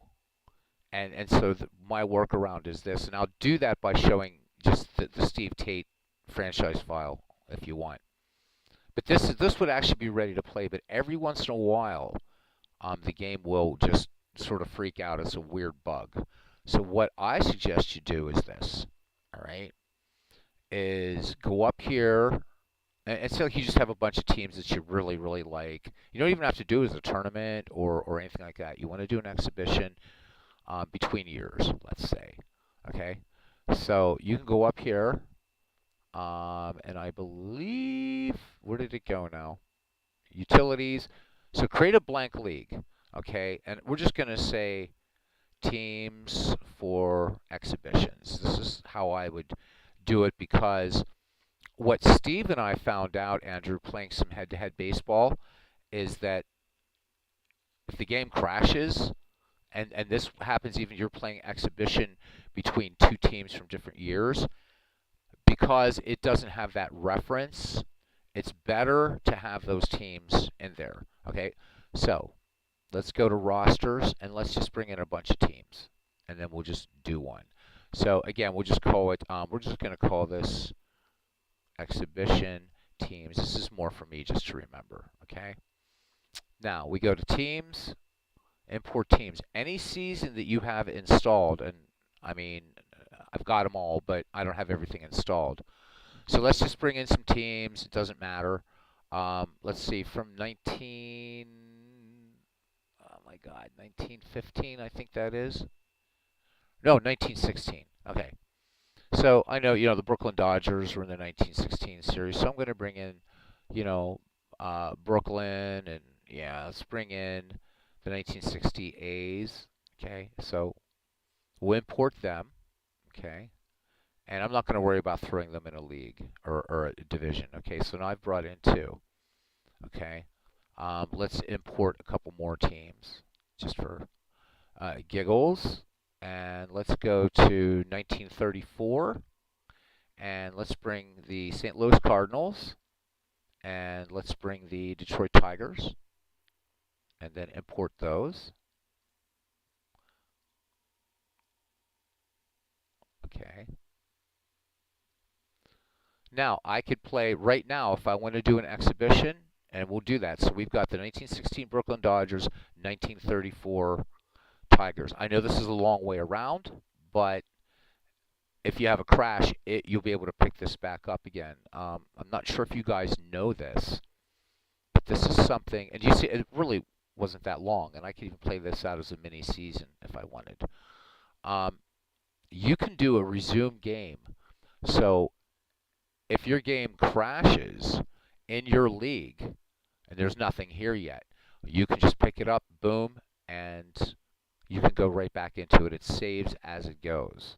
And I'll show you that with another one. So we go up to exhibition, and so let's play the 1934 Tigers against the 1916 Dodgers. Not going to do a whole game, obviously. Playing at Ebbets, and we'll make Detroit computer, and I'll just do a computer lineup, and let's do an inning or two and have some fun.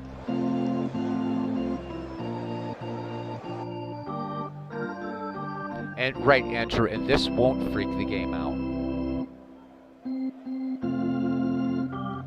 because everything is self-contained within the league that you've created. All right, I'm not going to do all the intro stuff because we're not doing a whole game, but but there we go. So sometimes you'll see, like, especially, and I don't have logos assigned to these teams because I just created this. But sometimes what you would find that would freak the game out if you did an exhibition just from two teams, teams from seasons that you have installed, you would get the wrong names up here. For instance, in the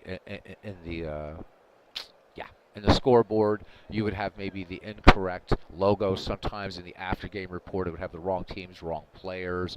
I was doing one. It was a 1920 team one time. This was offline versus a 1942 team, and somehow Frank Robinson had hit 3 home runs in that game, like in the the game recap. So I suggest doing it this way: load it up with a bunch of teams and just play, have fun.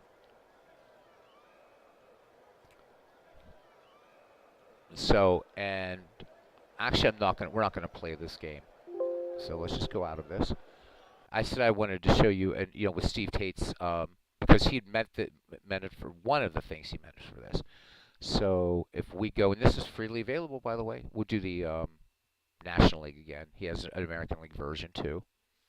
So if I wanted to do an exhibition, in fact, I'll show you. I think from here I can show you this. Play, resume game. Yep.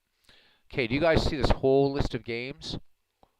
What's really cool about Action PC Baseball is I can select one of these games and go back into it. just go back into it and actually pick it up from there. So not only is it good if you have a crash, but let's say you're creating a team and you're fine-tuning, you're tweaking, or what have you, you can go back and say, okay, what if, all right, say I brought in a relief pitcher. What if I would have left my starter in? Let me go back and see. So it's really nice for tweaking. And does do it for each league that you've created. So, and you can delete them all if you want, of course. But here with this exhibition, all I have to do is, and this thing, Andrew, I don't even know if you know about this. This is there's 90 plus teams in the National League, 90 plus teams in the American League. What Steve did is created a 5-year run for each of these franchises. So you have a lot of the usual suspects. So you're really getting an all-time greats league right here. You're very much welcome, Andrew. So, yeah, World's Worst Gamer says he wishes they were time-stamped. World's Worst Gamer was there last night. Yep. So you with the blank league, it'll work. It would definitely work. It would definitely work.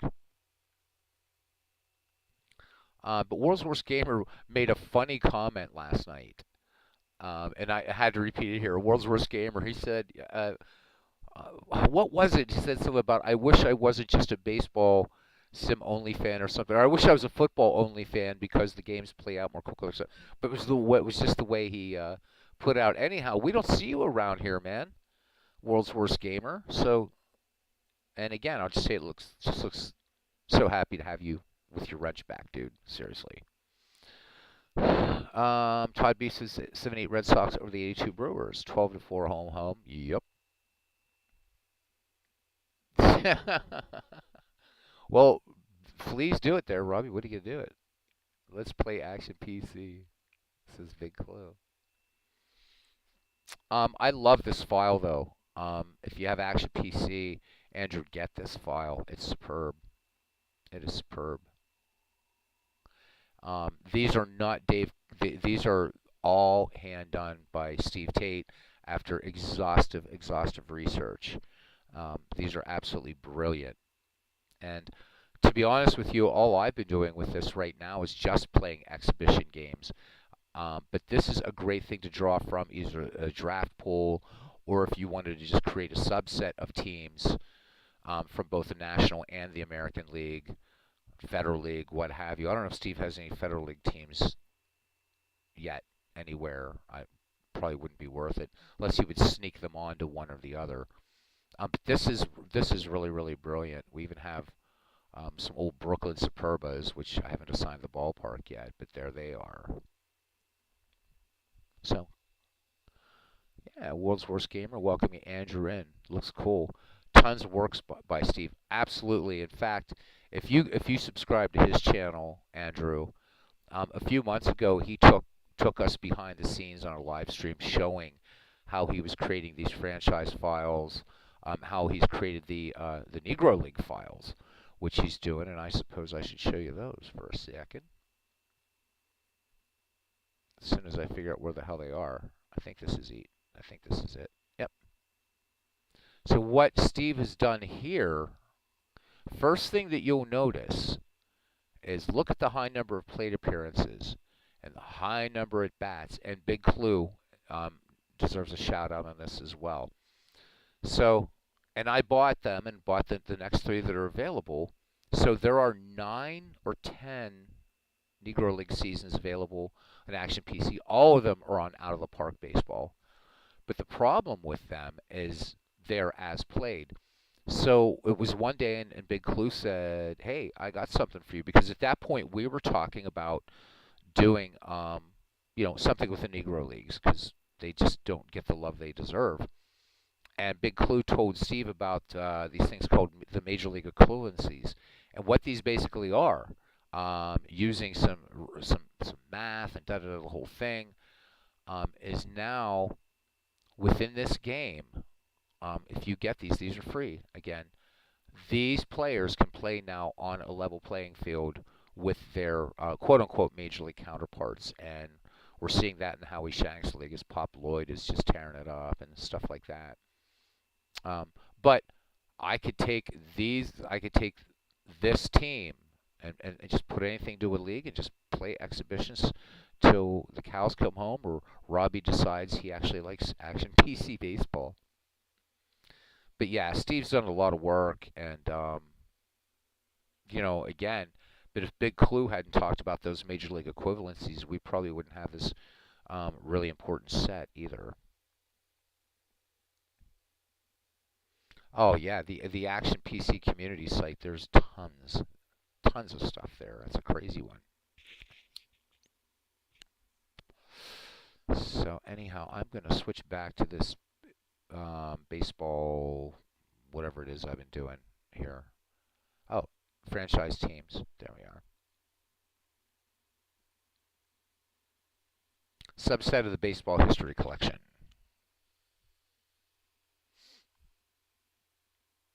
Do we have a Cincinnati Reds game? Who's Cincinnati played yet? Have they played yet? No, Atlanta and Cincinnati. Hey, we could do Necro versus Hahn. We could do a game. Let's do a game. If everybody leaves, well, if everybody stays, cool. We'll let Cincinnati be the home team here.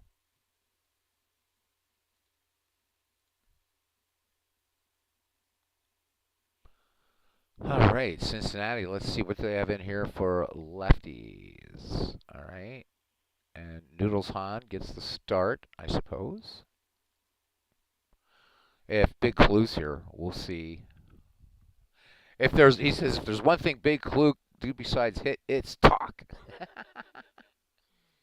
Big Clue, is that an all right starting lineup here for this all-time great Cincinnati Reds team? Joe Morgan, Pete Rose, Barry Larkin, George Foster, Vada Pinson. We got Johnny Bench, we got McCormick, Heine Groh, Noodles Hahn. Pretty loaded team here, as you'd expect. You got Ed Roush sitting on the bench, Ken Griffey Sr. on the bench. Reds and Braves, let's go. Let's do it. All right, let's do it. Let's have some fun.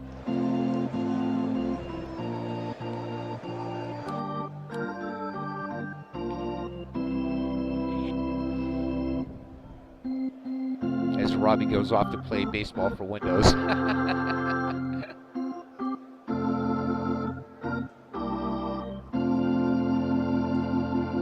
It's opening day, Great American Ballpark, for tonight's game between the Atlanta Braves and Cincinnati Reds.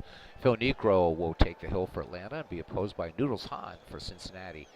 53 degrees here in the Queen City. Wind speed 17 miles per hour from right to left.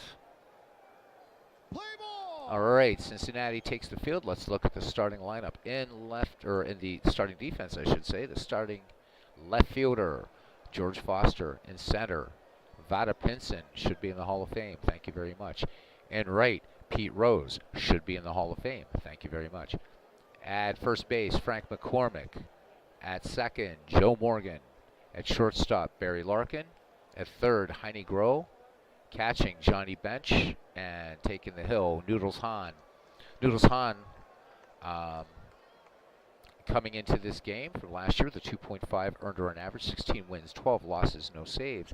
He worked 253 and 2/3 innings, walked 43 and struck out 118. Last year the league hit 251 against Hahn and his whip a 1.076. To lead it off here for the Braves, Dale Murphy, the center fielder, comes into the game with a 279 average, 27 home runs, and 103 runs batted in. Hahn peers in, has the sign from Johnny Bench. We're about ready to get underway. The 2-2 pitch coming home to Murphy. Curveball and big swing and a miss. So Hahn dropping the hammer. 1 up, 1 down for Hall of Fame shortstop Dave Beauty Bancroft. 305 average for him coming into the game. 3 home runs, 46 ribbies, 7 triples, 10 steals. So Bancroft has some wheels, to be sure. The lefty Hahn comes to set position, winds and deals. Full count, curveball, and Bancroft a swing and a miss. So the curveball working well for Noodles Hahn so far here in this season opener. And here's Hammer and Hank Aaron, the right fielder. Last year, 43 home runs, 122 runs batted in, and a 338 batting average. Bench sets up for Noodles Hahn, who fires it in. The 3-1 pitch. Fastball swung on. This one, a high pop fly going into foul territory in the left-hand side. Groh giving chase, but this one will make the seats. Hank Aaron back in there now. Noodles Hahn winds and fires. And this one, line to left. George Foster will make the play. So that does it for Atlanta. They go 1-2-3, and we head to the bottom of the first. It's the Atlanta Braves, nothing, and the Cincinnati Reds coming to bat. Joe Morgan will lead it off here, but first the starting defense now for the Atlanta Braves. In left field, Chipper Jones. In center, Dale Murphy. In right, Hank Aaron. Around the horn from first to third, Fred McGriff, the crime dog. Felix Mian, Dave Beauty Bancroft. Terry Pendleton, Del Crandall, and Phil Niekro takes the hill. Niekro comes into the game with a 3.01 earned run average, 18 wins, 15 losses, a save, 302 innings pitched, 96 walks, 200 strikeouts. League hit .230 against Niekro last year with a whip of 1.185. Joe Morgan with a 304 average in the box now. 20 homers, 78 runs batted in, 54 steals. Key, of course, for the Braves is to keep Joe Morgan off the base paths. Pete Rose waits on deck. A superb hit and run combination. Niekro deals. Here's the 1-2. Little curveball. Slow bouncer to Pendleton, who has to hurry his throw to get Morgan. And they get him by a half step. So 1 up, 1 down. It's a good job by Terry Pendleton to get to that slow dribbler down the third base line. Pete Rose hitting .323 last season, 9 home runs, 64 ribbies for him. Niekro's 0-2. Little knuckleball, and this one a drop third strike by Crandall. Crandall fires down to McGriff to get Pete Rose for out number 2. Barry Larkin, member of those great 1990s, late 80s and 1990s Reds teams. Larkin, Hall of Famer, hitting .310, 17 homers, 72 runs batted in. There's some speed on this Reds team too. If we look at Joe Morgan, Pete Rose with some steals, Barry Larkin fast, Vada Pinson could theft a few, as could Heine Groh. So some speed, of course, for Atlanta, but Cincinnati definitely has a better running game. George Foster waits on deck. When you talk about big hitters, 2 down. Niekro deals to Larkin. Larkin swings on this knuckler. This one chopped out in front of the plate. Dow Crandall pouncing on it, throwing to Mian. And we have an error. This one didn't even see that one happening. Let's look at this one again. So Larkin shoots it down there. It looks like Crandall rushes his throw, gets past Felix Mian, and as they're both trying to corral the ball, McGriff and Mian, Barry Larkin makes it into scoring position. So 2 down for a big hitter here. George Foster, 30 home runs last season, a .292 average for him. Quite a smile there by George Foster. Niekro deals the 0-2 delivery to Foster. And swing and a miss, strike 3. So the Reds leave 1 in scoring position. We go to the top of the second. We're scoreless. Larkin's son played a year with the Boston Celtics, says Andrew. Huh. Did not know that. And doing dead ball stuff. Andrew, you're on the right channel.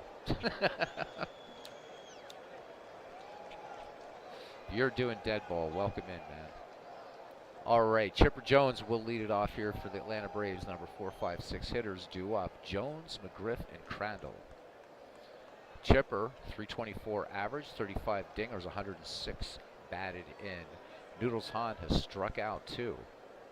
Here's the wind in the 1-0 pitch to Jones, and spitball sent to center field. Foster and Rose converging. George Foster up with it and gets the ball in quickly. Chipper Jones with the first base hit of the game. Jones with 13 steals last season into his lead-off first. Fred McGriff steps in on the left-hand side. McGriff last year, .291 average for him. 29 times he went yard and 96 ribbies. Noodles Hahn with the check of the runner. McCormick waiting for the throw over should that happen. Here's the pitch to McGriff. First pitch swinging, fly ball center field. Vada Pinson has it in his sights and closes the glove around it for the first out of the inning. Chipper Jones gets back to first base as catcher Del Crandall steps in. Crandall showing his Milwaukee Braves livery, since we have Milwaukee and Boston Braves in here. Crandall hitting .272 last year, 21 homers, 56 runs batted in for the catcher in this Braves squad. Hahn deals. Count even on Crandall. Curveball slapped to first. McCormick quickly onto Larkin, covering it short. Larkin back to McCormick for the 3-6-3 double play to end the inning. So Atlanta turned away, wasting a runner. And we go to the bottom of the second inning. We are scoreless. Vada Pinson, Johnny Bench, and Frank McCormick to bat for the Cincinnati Redlegs. Todd B taking care. All right, Todd, take care, buddy. Thank you for spending some time with us today. I know you're back to work tomorrow after a couple weeks off, man. Vada Pinson, the center fielder now. Pinson hitting .308 last year, 22 homers, 88 runs batted in. His family mounting a case for Vada Pinson to be in the Hall of Fame. I think he deserves to be in there. Negro deals. Here's the 3-1 to Pinson. Knuckleball, and this floater missing the strike zone. So Pinson drawing the walk. So Negro allows the first Cincinnati base runner here in the bottom of the second. For Johnny Bench, always a fearsome bat. 26 homers, 112 runs batted in last season. Vada Pinson, as mentioned before, some speed, 23 steals for Pinson last season. Negro sets and fires the 0-1. Knuckleball, this one grounded to short. Bancroft ranging to his right. His only play will be to McGriff at first to retire Johnny Bench. Vada Pinson moves to second on the play. So runner in scoring position for the Redlegs, and that brings up first baseman Frank McCormick. McCormick last year a .297 clip, 16 dingers, 98 runs batted in. A little pre-Memorial Day baseball here on the channel. Larkin deals to McCormick, or Negro to McCormick. The 2-0 fly ball. Back on it is Hammer and Hank Aaron. He'll make the catch. Pinson tags, but he will not go to third. So 2 away for Heine Grove. World's Worst Gamer telling us found a new way to enjoy sim baseball. Sim the season down to where certain teams on the brink of elimination, and you take over those teams trying to pull off a Miracle League win or similar. Nice. That's cool. That sounds like a lot of fun. Never thought about doing that. Thanks for that, World's Worst Gamer. All right. All right. Lost some viewership, but hey, I'm not a broadcaster. I'm just glad people are hanging out and having fun. So enjoy. Roll up a game. You know, do whatever. Have some fun, everybody. All right. Heine Grove in the box now with 2 away. Pinson leads off second. Negro with the check of the runner. Winds and fires. Here's the 1-0 knuckler, and Heine Grove chops this one to short. Routine play for Dave Bancroft on to McGriff. The 6-3 put out to end the inning. We go to the third. We still have no score. So, yeah, Big Clue saying it's a great idea. So you should take over Arlington and now Shanks League. I'm glad to be stuck with you, World's Worst Gamer. Absolutely. That's why when you didn't want your wrench anymore, it was kind of upsetting. I'm glad you have it back, and glad to see you back. It's been a while. Too long. All right, here is Terry Pendleton. I'm not a Braves fan, but this was one of the Braves that I liked. Also, was a big Dale Murphy fan as well. 13 home runs, 82 runs batted in. Pendleton last year, the .268 average. And I will remind you guys that I'm using last year just for flavor. This is actually the baseball history collection this is based on, rather than their actual seasons. So, go with it. Hahn deals to Pendleton. The 1-2. Pendleton swings, base hit, right field. As Pinson and Rose converse, but Rose gets to the ball first and gets it in there. So that's the second base hit for the Atlanta Braves. Pendleton aboard. Pendleton with only 9 steals last season. And here's second baseman Felix Mian. Mian, 2 homers, 42 runs batted in. A pretty decent .288 average last year. Hahn checks the runner. Big leg kick and the 1-0 delivery. Fastball to Mian. Routine fly ball to shallow center. Pinson has it in his glove and brings it down. So 1 out here in the Atlanta half of the third. And here's pitcher Phil Niekro.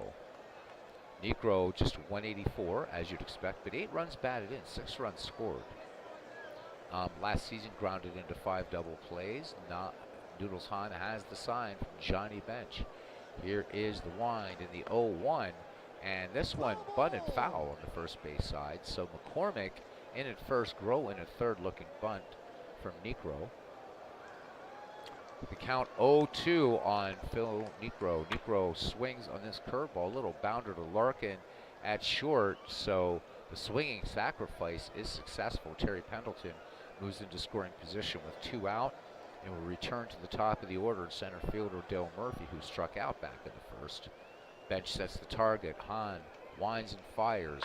Murphy swings, base hit left field. Pendleton will round third and score. Dale Murphy picking up the RBI single. It's now 1-0 Braves. Of course, the all-time Braves beating the all-time New York Giants earlier on Baseball for Windows. Putting all these Braves teams up here on my channel is getting a little scary, being a Pittsburgh Pirates fan. All right, Dave Beauty Bancroft, 0-for-1. He struck out, so Noodles Hahn has fan 2. Hahn fires it in, the 1-2, curveball, base hit, right field. Pinson and Rose again converging, and Pinson getting to the ball, firing it into Joe Morgan. Runners at the corners for the Braves, and 2 away for Hank Aaron. Big pitch coming up here for Noodles Hahn as Aaron with that high average and high home run total. Line to left back in the first. Hahn shaking off Bench, works from the stretch. Here's the 1-1. Fastball swung on, line to left, and George Foster has it. So Hank Aaron lining out to left in 2 times at bat. So they leave 1 to pick up 1 run on 3 hits and no errors. We go to the bottom half of the third inning. The Atlanta Braves 1, the Cincinnati Reds 0. Noodles Hahn and then Joe Morgan and Pete Rose due up for the Cincinnati Reds here at the Queen City.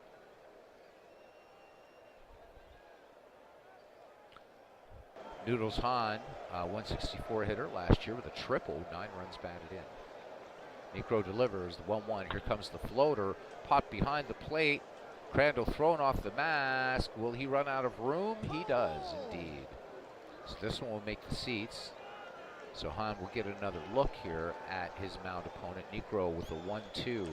The knuckler again, and this one strike 3 called. So Phil Niekro picks up his 3rd strikeout of the game, and we go back to the top of the order. The Cincinnati Reds, Joe Morgan grounded to third back in the first. Niekro works the 0-2 delivery, and that knuckleball doing its magic. So Joe Morgan missing on the little floater. So that is strikeout number 4 for Phil Niekro. And fun here as Aaron Reed is both a Braves fan and a Reds fan. And of course, big clue, if you can't tell by his nickname, who his squad is. Pete Rose, 0-for-1, struck out back in first. Niekro fires it in. If you can call a knuckleball a firing in. This one popped behind the plate. Crandall should make this play and drops the ball. So that's an error on Cincinnati. Or an error on Atlanta. It's 2nd of the game. So Rose is going to get another shot. The 1-2. Rose swings. Little dribbler to second. Mian to McGriff for the 4-3 putout. And Cincinnati is retired here in the third. We go to the top of the fourth. It's 1-0. Andrew says it was Shane Larkin. He says yes to run to everybody. Have a great afternoon. Thanks again for everything and welcome me in. You're always welcome, Andrew. Thanks for coming in. And hope you enjoyed. Hopefully I didn't bore you to death. You know, we're talking about teams. And just to remind everybody really quickly, in Shanks 3.0, Big Clue added another layer of strategy to the draft. So now managers will not only get a random year, but you will also get a team. So if you get 1932, you might get the Brooklyn Dodgers. And so you have to choose a player from the 1932 Brooklyn Dodgers. So I think that's going to be a lot of fun. Still a lot of discussion about it. I think for Shanks 3, I just want to broadcast this time. It has nothing to do with either how well or how badly my team is doing. I really just would rather just play, or rather just broadcast. So hopefully everybody's cool with that. And still have MV and Steve broadcast games as well, because I think I get more into the project if I'm just calling the games. And besides that, McGreevy's starting back up in July. A little bit revamped, but nonetheless, looking forward to getting back to dead ball and 19th century baseball. All right, so Chipper Jones lined a single to right center back in the second. Noodles Hahn fires it in, the 1-2. And this fastball hit high, hit deep, and hit off the wall. Foster playing it off the carom, and Chipper Jones picking up the double. So leadoff double here in the fourth for the Braves, and a runner in scoring position, potential run number 2. And here's the crime dog. So McGriff fly out to right center back in the second. Bench sets the target. Noodles Hahn with a check of Jones at second. Jones with some speed. A base hit scores Jones easily from second. Hahn brings it, the 1-2. McGriff cuts in this curveball. Bounding ball to Barry Larkin. Quick throw down to McCormick, and they do get him by a step. So here's Del Crandall now as McGriff goes back and sits on the pine for a little bit. Crandall in the game, grounded into a double play. So 3-6-3, McCormick to Larkin and back to McCormick to retire the side. The southpaw Hahn deals 0-1. And this fastball, comebacker to the mound, Hahn off the hill to his left, makes the catch and the play. So the 1-3 put out of Del Crandall is out number 2. Chipper Jones remains perched at second base for Terry Pendleton. The third baseman single to right. Hahn brings it home. Here's the 1-2. Fastball swung on. Hard ground ball to Heine Groh at second. Long throw across the diamond. Terry Pendleton will go and get ready to take his place at the hot corner. No runs, 1 hit, no errors. Bottom of the fourth inning. Atlanta holding on to a 1-0 lead, and you could look at the scoreboard, and there you go. Barry Larkin bunted out to the catcher, but he was safe on the throwing error, and that moved Larkin getting to second on that one. Negro deals, and knuckleball, and this one, Crandall unable to control where that went, and by the time Crandall gets to the ball, the little floater rolling wherever it will, Barry Larkin's at first. So error number 3 now for the Atlanta Braves, and that's going to be an E2 throwing error on Del Crandall. George Foster, 0-for-1. Barry Larkin, aggressive lead off first. George Foster struck out his last time up. Negro throws over, and Larkin back in there safely and plenty of time. Negro now deals. Here's the 2-0. Foster swings. Chopper to short, and Bancroft can't get to the ball. So the Hall of Famer making an error, E6. And that is the 4th error for Atlanta. So great chance for Cincinnati to capitalize on these gifts as left-hander Vada Pinson steps into the box. Pinson walked back in the second. So Negro, some troubles mounting here as Larkin is at second, trailed by George Foster at first. Larkin with serious speed there at the Keystone sack. Crandall sets, Negro delivers the 1-1 pitch. And this knuckleball comebacker, Negro will go to Mian, who will fire on to McGriff. How about that? A 1-4-3 double play. Barry Larkin makes it to third. Mr. Wrestling says, afternoon to everybody. Welcome in, man. Good to see you. Good to see you, Mr. Wrestling. I wanted to ask you, Mr. Wrestling, did you go to that link? Because there's a lot of MLB The Show parks on there. I just had to find out from Steve Tate the other day how I get, there's an app I have to get. So how to get those from MLB The Show, the ballpark images from MLB The Show to me to Action PC. So in the meantime, hopefully I saw a ton of ballparks up there on that link that I sent you in the Out of Park forum. So hopefully you were able to avail yourself of some of those. And welcome in, man. Johnny Bench now, who's 0 for 1. Grounded short, 2 down. Barry Larkin, the tying run, just 90 feet away from the Cincinnati Reds. Niekro from the stretch, the 3-0 to Johnny Bench. Bench lays off, this one high. So Niekro not out of the inning yet. So you cobbled together some good stuff. All right, you're most welcome. Once I can figure out how to do that with MLB The Show, because I want to create some parks in there as well for, especially for the upcoming Ned McGreevy League. I want to try to sort of create some 19th century and some older parks and stuff. Just be a lot of fun. You can never have enough ballparks in these games, can you? All right, here is Frank McCormick, the first baseman, 0 for 1. A chance for him to tie it up right here.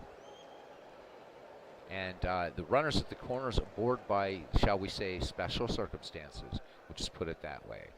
Niekro winds and fires. Here's the 0-2. Knuckleball coming in. Chop to third. Pendleton to Mian to retire the side. So the Reds wasting an opportunity, and we go to the top of the 5th. The Braves 1 and the Reds nothing. Felix Mian, Phil Niekro, and Dale Murphy due up for the Braves. Mian 0 for 1. Flied out his last time up. The line of Noodles Hahn thus far. Through 4 innings, 5 hits, 1 earned run, 2 strikeouts. Hahn brings it. Mian swings. A little 2-hopper to third. Grow up with it and on to McCormick for the 5-3 putout. 1 up, 1 down here in the 5th. For pitcher Phil Niekro. Grounded to short. Hahn deals. 1-2. Fastball. And this one. Little cutter swung at and missed. That one a bit out of the strike zone.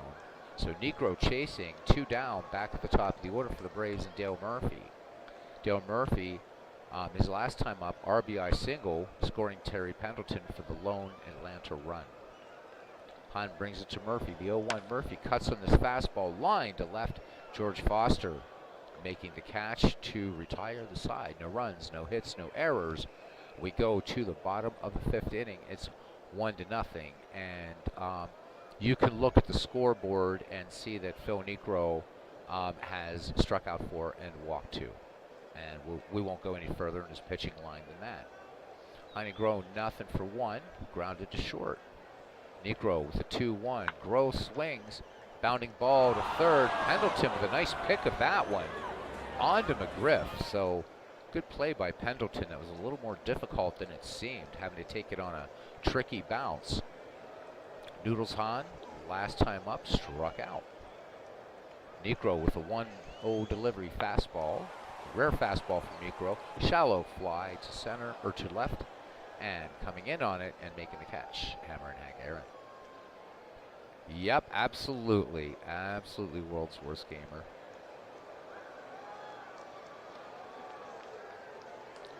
Mr. Wrestling says enjoying his 1880 season. Wow. All right. I'm glad you're enjoying it. Where's cousin Ken Castro when you need him? 1880s baseball. Love it. All right. Here is Joe Morgan.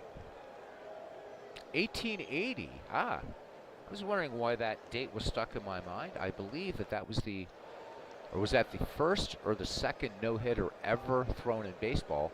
And it was John Richmond, I believe, was the name of the pitcher who threw that no-hitter in 1880.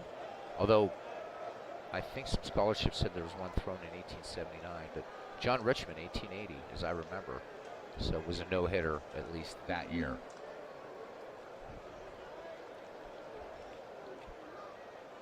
Joe Morgan, 0 for 2. Batting with 2 down here at the bottom of the 5th. Ken still has his 1880 Allen and Ginter cards.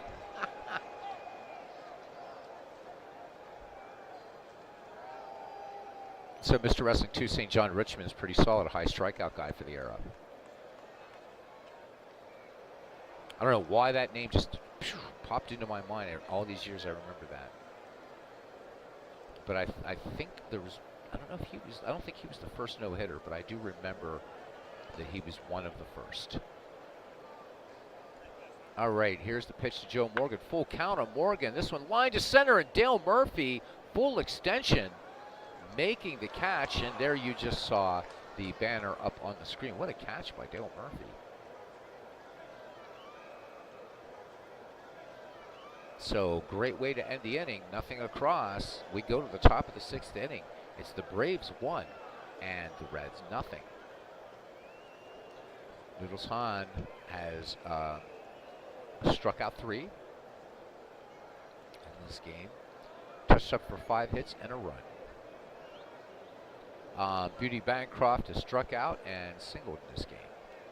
Digs in on the right-hand side. Noodles Hahn has the sign from Johnny Bench. The 2-1 delivery, curveball, and this one sent down to Groh at 3rd, and this is going to be close. This one gets away from McCormick.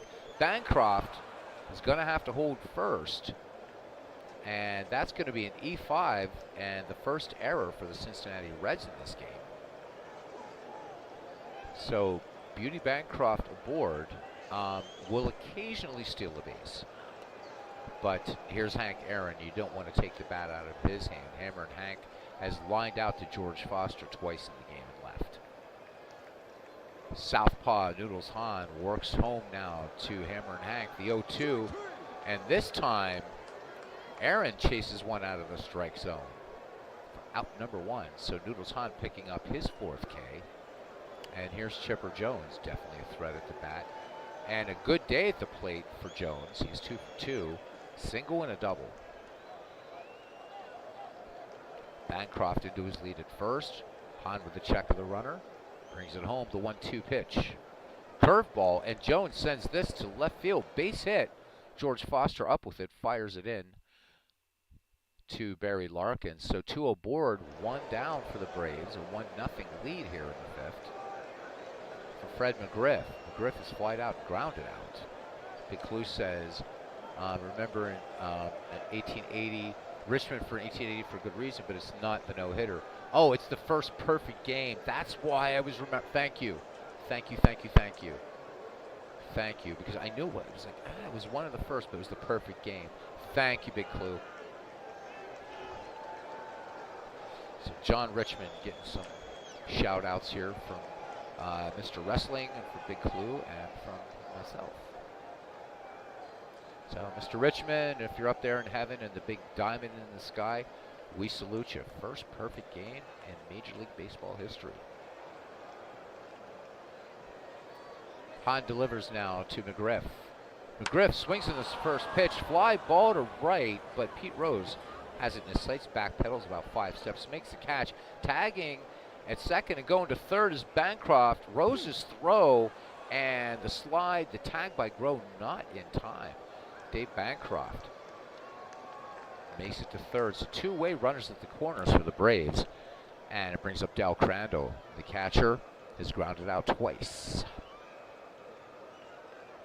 So World's Worst Gamer hitting us with some more baseball history. Says the first one recognized that no-hitter Major League was George Bradley in 1876. But there are a few before it. Joe Borden had 2, with one being in 1875, but not recognized by Major League Baseball. Right. No-hitters, yeah. And wouldn't be because that would be National Association. Interesting that those aren't officially recognized as major leagues by Major League Baseball, the National Association. But there you go. I guess they're not officially major leagues, although in fact, I think Outlaw Park Baseball is the only game that actually has the National Association, any sim game that I know of. But, oh no, Baseball for Windows has it too. But playing early 1870s baseball is really weird. You might as well just play cricket, I think. All right, first and third, 2 down. Noodles Hahn works from the stretch to Del Crandall. Here it comes. Crandall's. What do we have here? The throw down by Bench. And Chipper Jones is back. Johnny Bench with a quick snap throw, trying to catch Chipper Jones off first, but to no avail. Jones, a crafty runner out there at first, apparently. Here's the 1-0 now to Del Crandall. Fastball missing. And now the bases are loaded for Terry Pendleton. Crandall taking it all the way on that pitch, by the way. So Pendleton back in the first singled and then grounded to third in the fourth. No place to put him. Noodles Hahn issuing that first walk. Here's the 1-1. Pendleton, little hopper to Joe Morgan at second, and that will retire Pendleton and the Braves. We go to the bottom of the sixth. It is still 1-0. We have us a pitcher's duel here. Errors. Well, at least one of the big stories in this game, we'll say. 4 by the Braves and 1 by Cincinnati, and Cincinnati not able to capitalize on those errors. So we'll see now as we end, and we're almost 2/3 of the way through the game. Bottom of the sixth, Pete Rose, Barry Larkin, and George Foster. So Pete Rose struck out and grounded to second. Negro from the set delivers the 0-1. Fastball, Rose swings. Chopper to second. Mion ranging far to his right. Bear hands it on to Fred McGriff for out number 1. Beautiful play by Felix Mion there at second. So 1 away here. Barry Larkin he's been safe on an error twice. Negro delivers the 1-2. And Barry Larkin looks at a call on strike 3. This one just in below the belt. So 2 down, 5th strikeout here for Phil Negro. George Foster, he had struck out and he was safe on an error back in the 4th. Negro, the 2-2 pitch, fly ball to center. Murphy back on this ball and making the catch. So no runs, no hits, no errors. We have played 6 here at Great American Ballpark on opening night in this all-time Great Teams League. And it's the Braves 1 and the Reds nothing. It is that damn knuckler, absolutely. And here's Felix Mion. So Noodles Hahn, both pitchers obviously pitching a fine ball game. Mion fly to shallow center and grounded to third. The 1-1 pitch, Felix Mion swings on his fastball, base hit. Right field, Rose up with it, gets it into Joe Morgan. So Felix Mion with the 7th hit for the Braves. Mion with just 7 steals last season. And here is Phil Negro. Negro in the game has grounded out and struck out. They're looking bunt here. The 2-0 delivery, of course. Fastball and swinging away. This one to Morgan, or to Larkin. Larkin to Morgan, but they're not going to turn 2. So Negro aboard thanks to the fielder's choice. We switch around to the top of the order. And center fielder Dale Murphy. RBI single back in the 3rd. That has been the only run in this game. Bench sets the target. Check of Negro at first. Hahn brings it home. Dale Murphy swinging on this first pitch. Fastball grounded to third. Negro has it on to McCormick for out number 1. And Negro moving into scoring position for shortstop Bancroft.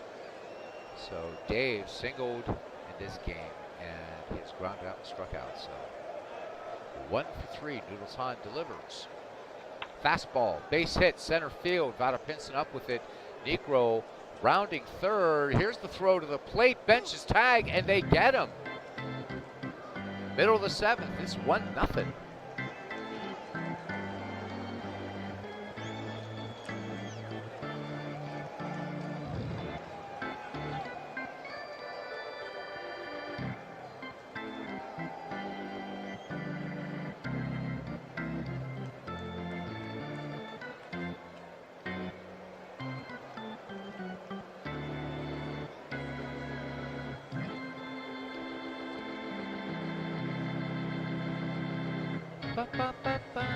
All right, as Aaron Reese says, let me hear you. There he is. So Cousin Ken, Mr. Wrestling in here. You're going to love this, man. He is doing an Action PC Baseball the 1880 season. We were talking a bit about John Richmond earlier. So welcome in, Cousin Ken. This evening we continue your league with the 1908 Cleveland Naps, 1909 Pittsburgh Pirates. So welcome in, cuz. Good to see you. All right, here's Vada Pinson. Vada Pinson has walked and grounded to the pitcher. Yeah, he's playing 1880. How about that? How cool is that? So Ken Castro is our 19th century baseball, well, 19th century and dead ball guru, really. But Ken, any 19th century. All right, Negro deals to Pinson. 2-2 pitch. Pinson sends this to right field. Back on it and making a catch at the track is Hank Aaron. One away here in the bottom of the 7th. 1-0 your score. Johnny Bench is grounded to short and walked. Negro winds and fires. Here's the 1-2. That knuckleball. Bench grounder to short. Bancroft takes the room service bounce on to McGriff for the 6-3 putout. 2 up, 2 down here in the 7th. And Frank McCormick will have it go. He is flied out, grounded to third. Negro deals the 2-1. Knuckler, McCormick has it, and it's a base hit, and now we can breathe. So the no-hitter broken up here in the bottom of the 7th. First hit by the Cincinnati Reds. Frank McCormick on with 2 outs. Always interested in seeing how a pitcher reacts after pitching, after that first hit, how he's going to react to it. I was really hoping, even though I'm not a Braves fan, I was hoping for that because I've only ever had one no-hitter in all the years playing digital baseball, and that happened earlier this year on Baseball for Windows. Scott McGregor, the 1983 Orioles, pitching a no-hitter, and it was awesome. I was hoping for 2 no-hitters in a year. Robbie Wartburg, that bum, after he discovered Baseball for Windows on my channel, buys it. First week he has it, has 2 no-hitters in a week. And it took me, I think, I don't know, 80, 90 years. Because I was playing digital baseball back at an abacus, of course. So, there we are. That's all right. So I'm leading Robbie and Wives 2-0, and he's leading me in no-hitters 2-1. So Ken, if you are, yeah, Mr. Wrestling says, still looking for a book or something to help with the 1880 era. Any suggestions? Cousin Ken, hold forth. Hold forth. All right, Mr. Wrestling says, let's go Necro. All right, now working on a 1-hit shutout. So Heine Groh 0 for 2. He is grounded out twice. Necro up. Crandall out to have a quick word. Here's the wind and the pitch from Phil Necro. The 2-0 fastball. Chopped to first. McGriff has it. He'll take it to the bag himself to retire Cincinnati. Here we go to the top of the 8th. It's 1-0. Ken Castro says, just went to a used bookstore with his son and found a gem by Coppett, The Concise History of Baseball. My son says you have to buy that, or the guys in the chat will rag on you. Oh, absolutely. Absolutely. As Big Clue says, The Beer and Whiskey League by David Nemeth. Great book. If I could just put in my 2 cents, though not just 1880, I would strongly suggest, also by the same author, The Great Encyclopedia of 19th Century Major League Baseball, Mr. Wrestling. It's a beautiful, beautiful, it's the definitive encyclopedia, the only one, but a brilliant encyclopedia of 19th century baseball, starting from the beginning. And also, what I like to suggest is at least the first book in the Harold Seymour series, Baseball in the Early Years, covers the purported beginnings of the game up until the beginning of the dead ball era. So there's a few books for you. Still reading Baseball in the Garden of Eden. I'm savoring that one, loving it. Written by John Thorne, but that one more about the origins of the game rather than a specific era. But I think that David Nemeth is great, just an absolute great baseball scholar.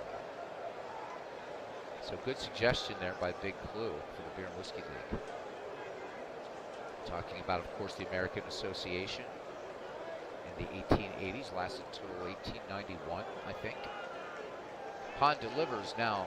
Here's Hank Aaron, the 0-2 pitch, high and not deep, as about 3 steps short of the track, left fielder George Foster closes his glove around it. 1 out here. Chipper Jones, 3 for 3 today against Noodles Hahn. Hahn works now to him. Here's the 3-1 fastball. Jones swings, long fly ball, but this one's going to twist foul. Just on the wrong side of the pole in left field. Jones back in. Here's the full count. And Chipper Jones swings and misses on that 3-2 pitch. So 2 away for Fred McGriff. And this is why I love pitchers doing this. So McGriff has flied out twice and grounded to short. Hahn lets it go. Full count to McGriff. McGriff draws the walk. So Noodles Hahn issuing his second walk to accompany his 5 strikeouts. So the Crime Dog aboard. Not really a threat to steal whatsoever. And here's Del Crandall. Grounded out twice and walked.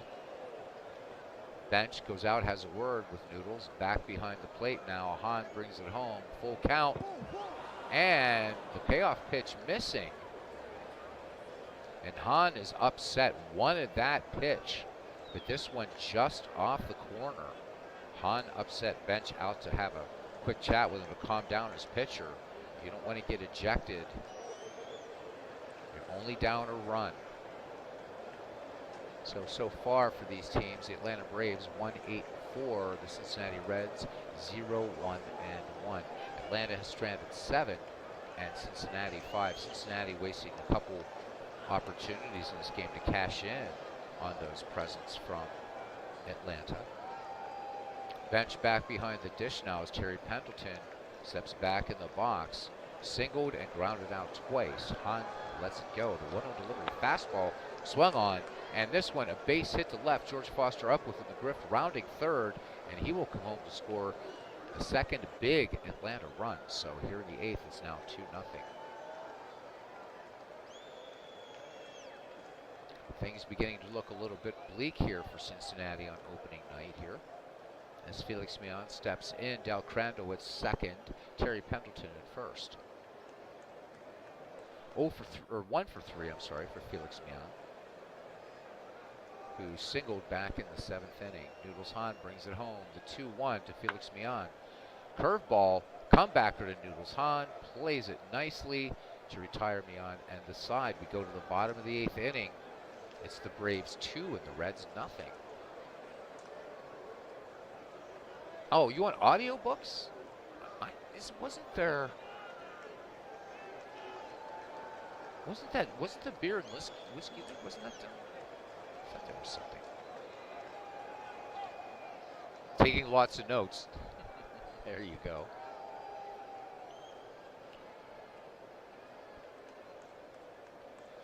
One of the fascinating things, I'm sure you know, Mr. Wrestling, about 1880s baseball were still more rule changes.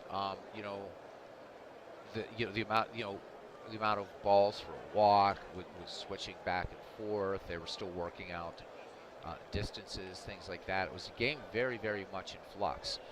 I don't have any audio books offhand, because another one I was thinking of suggesting to you would be the Bill James Historical Abstract, the latest edition. Really, really good stuff. So, hang out with Ken Castro. You'll know everything about 19th century baseball, and of course, Big Clue, no slouch at it either. But Ken has been with this channel since its beginning, and the minutia he comes up with 19th century baseball boggles my mind. And I'm waiting for somebody to shoot one across the bow on Ken Castro, so I'm not even going to say it. Cousin Ken. All right. So interestingly, no pinch hitter here, but I think we're going to stop here because Big Clue knows the Cincinnati team, and I think that you're not going to have Noodles Hahn batting here in the bottom of the 8th, but maybe you will. What do you think, Big Clue? Do you want to pinch hit for Hahn, or do you want to leave him in? He's pitched a pretty damn fine ball game. I like to take advantage of this when I have another Cincinnati Reds fan here too, of course, Aaron Reed. I don't know how much he knows about the earlier part, but for lefties, you got Ed Roush, Ted Kluszewski, Johnny Edwards, Ken Griffey Sr., and Adam Dunn. Right-handers, Bid McPhee, Ernie Lombardi, Tony Perez, Dave Concepcion, and Eric Davis as possible pinch hitters. Or you let Hahn bat, I guess.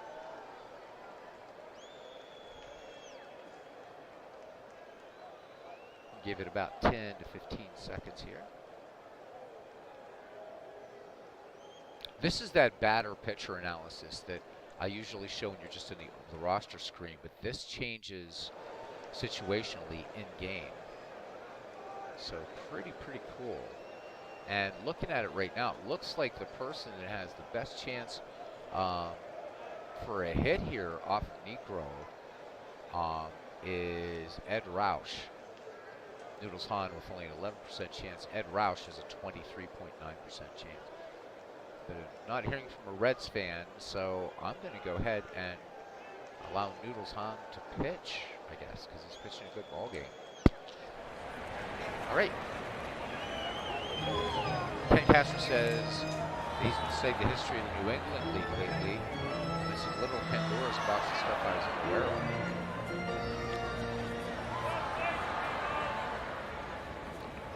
I'll be anxious as the days and weeks go on, cousin. Maybe you drop a few gems. That'd be nice. Getting a few people in here into older baseball lately, I've noticed. We had somebody last night that was, we had somebody today, Andrew, who's playing dead ball. So, older baseball picking up some steam. Loving it. All right, Noodles Hahn will leave it. I don't feel right now. No, I can't do it. I'm sorry. I know Big Clue hasn't answered. Probably not here. I'm bringing in Ed Roush. We're bringing in Ed Roush. He has the best chance for a hit. All right, here we go. So Ed Roush, last season hit .355, 9 home runs, 74 runs batted in, 19 steals, 82 runs scored. So Noodles Hahn's day is done. Negro winds and fires the 1-2 and base hit up the middle. How about that? Well. So Ed Roush picking up the base hit, and that is the second hit for the Cincinnati Reds. And we're back at the top of the order now with Joe Morgan. As Ken says, the 19th century New England League was amazing. So is there a book, Ken, or are you just sort of studying primary sources? Curious.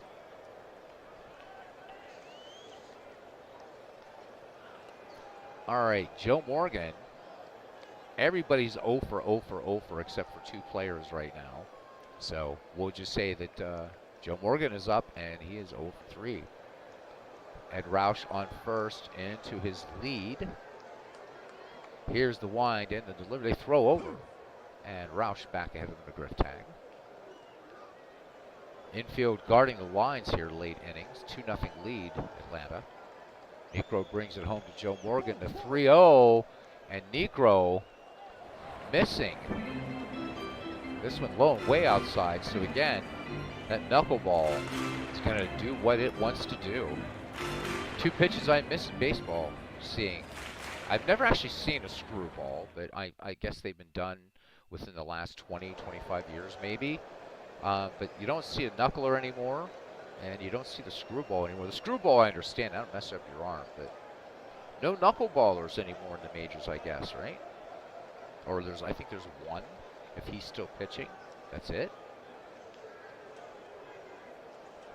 Great documentary on YouTube about Tim Wakefield, and what's the name of the knuckleballer with the Mets? What was his name, guys? Please help, please help. Really good documentary about these 2 guys. Answering my question, Ken says both primary sources and a book. He said there's an outstanding book, New England League, that will pick up the next Sabre meeting. It's on the table for free. Oh my God. Yeah, I know. I've been saying I got to get to. I've got to look. We have a Sabre chapter here. I've got to get back on the site and see where or whatever. And I don't want to just the books. I want to show up. I don't know that there's a really active community in this particular city, but we have Sabre chapters all over the Commonwealth. Pennsylvania is a great baseball state, so I'll make the trip over to the Burgh. Maybe at the same time, get to see Christopher Slovic when he comes home next month. I hope. The summer of beer and whiskey. That would be it. That would be it.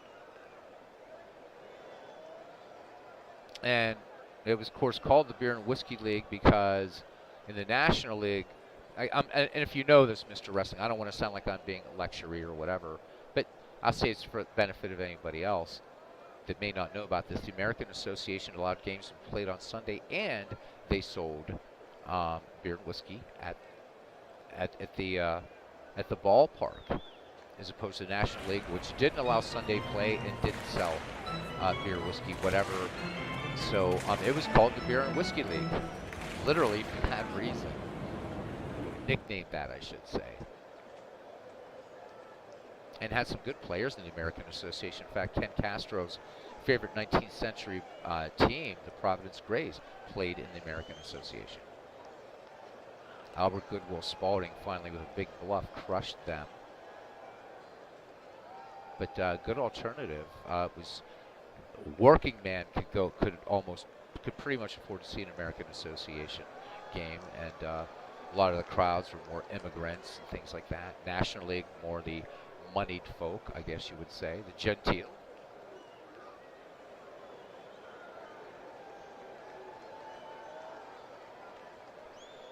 Summer Beer and Whiskey, let me look that up. Make sure that is a baseball book.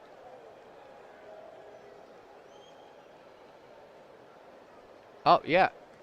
Yeah, it is. It is. It is. It is definitely a baseball book. Oh, this is about Chris Van der Ahe. So he was great. Yeah, he was. That's the guy who owned the St. Louis Cardinals. Oh, I might have to pick this up as a regular book, but oh, this looks really cool. Ooh, it's a bit. It's not. Okay, no, you can get as low as 2 1/4 here. So here we go. What's this about? Really quickly. No, not quickly. This is my channel, our channel. You guys know I do this. So Chris Van der Ahe, pardon me, I'm terrible with German names, guys. What a cool cover. Knew next to nothing about baseball when he risked his life savings to found the franchise that would become the St. Louis Cardinals. Yet the German-born beer garden proprietor become one of the most important and funniest figures in the game's history. Van der Ahe picked up the team for one reason: to sell more beer. Then he helped gather a group of ragtag professional clubs together to create a maverick new league that would fight the haughty National League, reinventing big league baseball to attract Americans of all classes. Sneered at as the beer and whiskey circuit because it was backed by brewers, distillers, and saloon owners, their American Association brought Americans back to enjoying baseball by offering Sunday games, beer at the ballpark, and a dirt cheap ticket price of 25 cents. The womanizing, egocentric, sounds like Robbie Warburg there, womanizing. No. Wildly generous Van der Ahe and his fellow owners filled their team's owners with drunks and renegades and drew huge crowds of rowdy spectators who screamed at umpires and cheered like mad, much like this channel, as the Philadelphia Athletics and St. Louis Browns fought to the bitter end for the 1883 pennant. In the summer of beer and whiskey, Edward Achorn, I believe is how I would say his name, or Achorn, recreates this wondrous and hilarious world of cunning, competition, and boozing set amidst a rapidly transforming America. It's a classic American story of people with big dreams, no shortage of chutzpah, and a love for a brilliant game that they refuse to let die. Oh boy, I think I have to buy this. So thank you, Mr. Wrestling. Nice. I think I gotta pick that up. Wow. There's Crazy 8, by the way. Oh, here's another one. Oh no, it's a reading book though.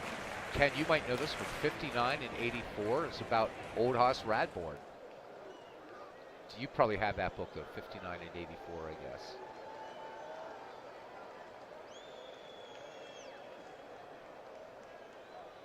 Mathewson played in the New England League.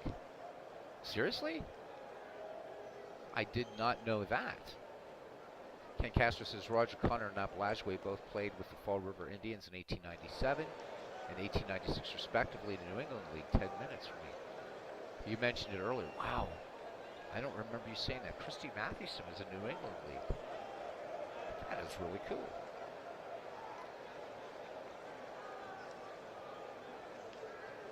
Oh, I'm buying that. I might have to buy that Old Hoss Radbourne book now, too. Damn. All right, good stuff. So you have 59 and 84. If you love it, it must be a good book. So it looks like after this game, I'm buying 2 baseball books. All right, here's Pete Rose with 2 on here in the bottom of the 8th. Sorry, guys, I just get all excited. What can I say? Ed Roush at second, Joe Morgan at first. Phil Niekro winds and deals. Here's the 1-0 delivery. Knuckleball. Rose swings, and this one hard hit to right. And Roush is going to round third, and they're going to hold Ed Roush. So the bases are loaded for Barry Larkin. Interesting. Roush was tearing around the base, but I guess they didn't want to try to run him on Hank Aaron. Barry Larkin, nothing for 3. Here's a chance for the Reds to change the complexion of this game in one swing of the bat. Thank you, World Source Gamer. All right, he says, look right's purchase. All right, way to go, Mr. Wrestling. Yeah, that looks like a fun book. Oh, I wish I could make it come to, well, tomorrow's Memorial Day. Can't get it overnight. All right, Niekro delivers. Larkin swinging the first pitch with the bases loaded. Fly ball to left. Chipper Jones has it in the sights, makes the catch. Roush tags at third, and we have a bit more of a ball game now as Cincinnati cuts this 2-0 lead in half. It's 2-1. 1 out. Joe Morgan at second. Pete Rose at first for George Foster. All right, here we go. George Foster, serious power. Serious power, George Foster. And on my Howie Shanks team, 51 home runs for him this season in which he was chosen. Funny picture of George Foster there. All right, Niekro throws back, and they do not get Joe Morgan. So Niekro making that quick spin, but not able to get little Joe. Here's the delivery to George Foster. 0-1.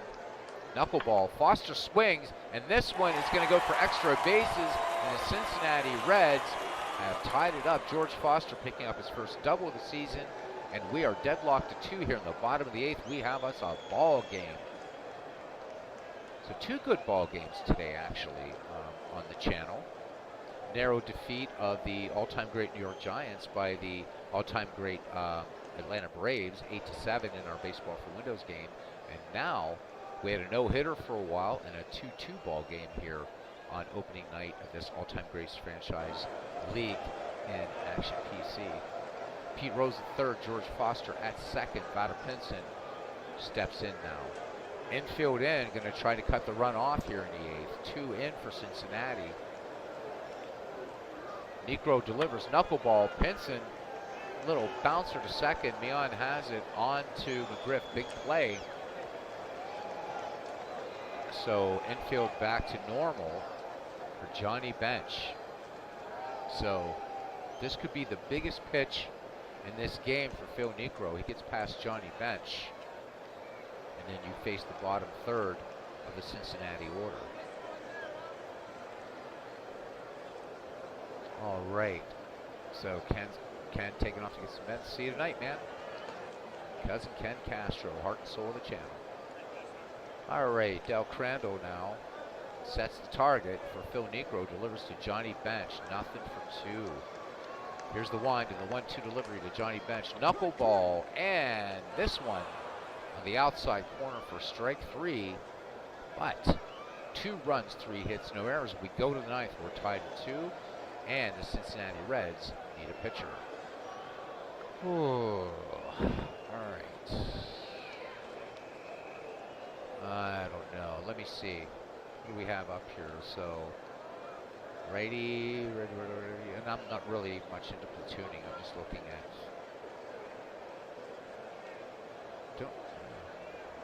See, because when we do these, everybody's listed as a. Do I want to bring in Mario Soto?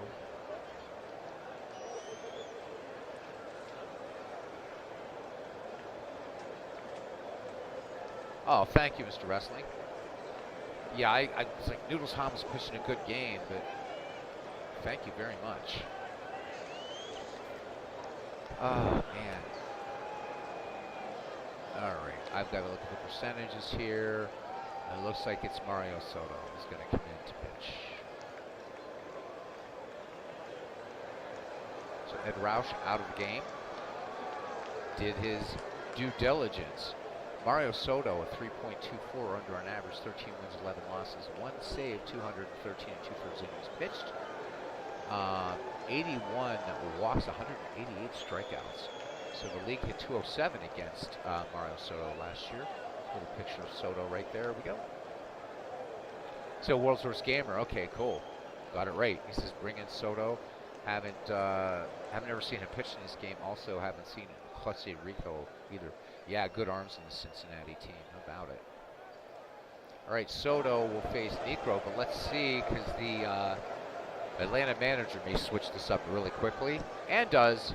So Eddie Matthews to pinch hit, long fly ball to right, this one high, this one deep, this one gone open, the window, Aunt Minnie, as Eddie Matthews, possibly the second greatest third baseman of all time, clubs this one for 386 feet. Mario Soto comes in, and, well, let's look at that one again. I mean, Matthews just absolutely clobbers this ball. Wow, wow, wow, wow. So it's a 3-2 ball game now. Atlanta jumps back into the lead. Holy moly. All right, Mario Soto a little bit shaken up there, but he'll be all right, I think. He's just got to keep the rest of these guys quiet, but here's Dale Murphy. So Hall of Famer Eddie Matthews comes in and does the deed. So Murphy with an RBI single way back in the third. Mario Soto with the 2-2 pitch. Curveball, chopped to short, and taken on the hop by Barry Larkin on to Frank McCormick for out number 1.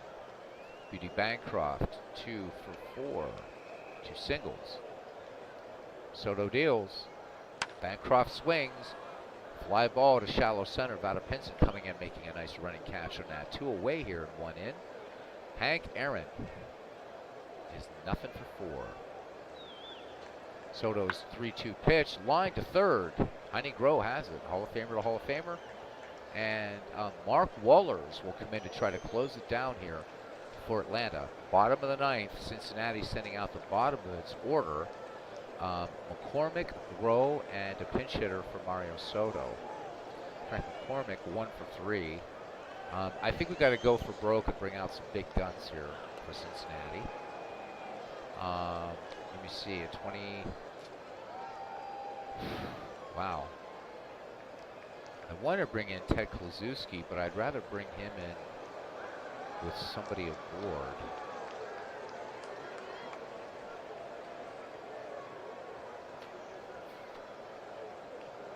Who do you say, World's Worst Gamer? Do we leave McCormick in? McCormick is 1 for 2? 1 for 3? Let me see. 1 for 3. We try to get him on base and then bring in a pinch hitter or a big bat. You got Eric Davis still on the bench. Kluszewski. You want to say Clue? Okay. Let's do it. So coming in to hit, Ted Kluszewski spent a little bit of time with the Pittsburgh Pirates. Need to find a Cincinnati Reds picture for him. So the original Big Clue hit 308 last season, 25 home runs, 101 runs batted in. Mark Wohlers, 3.71 earned on average, 14 saves, is going to try to shut down these Cincinnati Reds here on opening night. Mark Wohlers sets and fires the 1-2 to Kluszewski. Kluszewski, this one catches the outside corner. So 1 up, 1 down for Heine Groh, who's nothing for 3. He's grounded out all 3 times. I think we go to the bench again. And let's bring in Griffey Sr., I think. Yeah.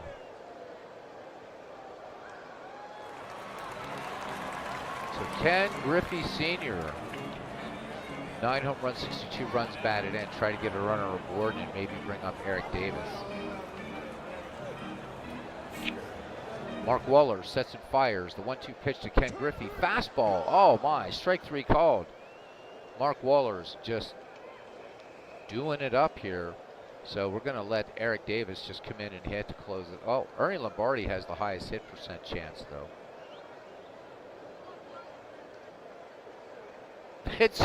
Believe me, I was going to make the same choices, man, because I thought Soto. You said Soto, and there's the lag, so you would have been typing. You know what I'm saying? No, I was thinking Klazuski and Soto, man. So both of us are failing. It's all good. It's all good. 161 to go on this one, so it's all fine. I don't know why. I mean, Eric Davis only has a 17% hit chance here. Got to try to keep the Reds alive. Ernie Lombardi will come in.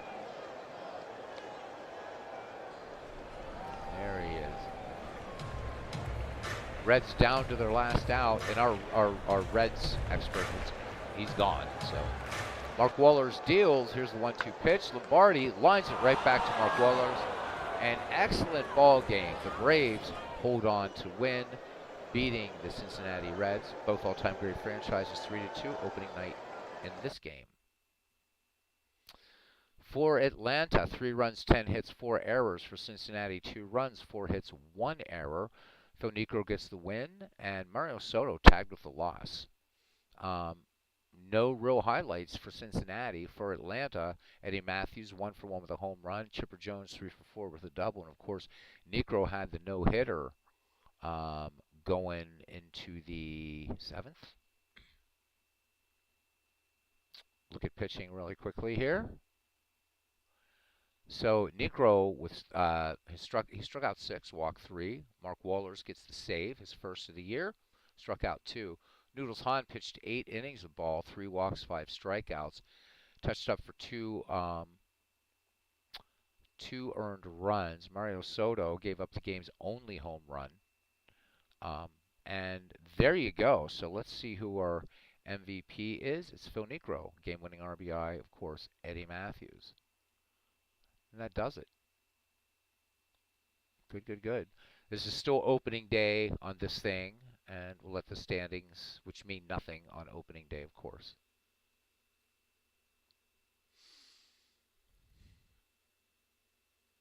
So the Atlanta Braves, how about that? Atlanta and the Phillies tied, so they're 1-0 so far. All right, guys. Yeah, thank you. It definitely was a good game. It was a lot of fun. So, World's Worst Gamer, good to see you in here again, man. I'm going to go ahead and cut out so everybody can go do normal things, and I can go buy these baseball books. So, to World's Worst Gamer, thank you. To Mr. Wrestling 2, actually, but I was calling Mr. Wrestling. To Cousin Ken Castro, Aaron Reed, and Big Clue. Thank you very much to Big Clue. To Andrew RW603. Hope you'll return to the channel and say hi. Always welcome. Todd B was here for a while with us. Louis Bello was here when we were talking about the Dave Gardner chat. Robbie Wartburg was here for a bit. And is off playing some baseball for Windows, undoubtedly. Hopefully I got everybody. I think I did. I think I did. Long stream. I got as far back as, I think MV was in here earlier at some point. So I think I got everybody. Thanks, guys. And thank you, World's Worst Gamer. All right, Mark, thank you. Yeah, Mark Roberts was here. Big Clue says good game. And we'll see you guys later for some Ken Castro Dead Ball 19th Century action, and then possibly end up the night with either Out of the Park Baseball or MLB The Show. We'll see what folks want. Till then, see you around the batting cage, guys. Thank you so very much.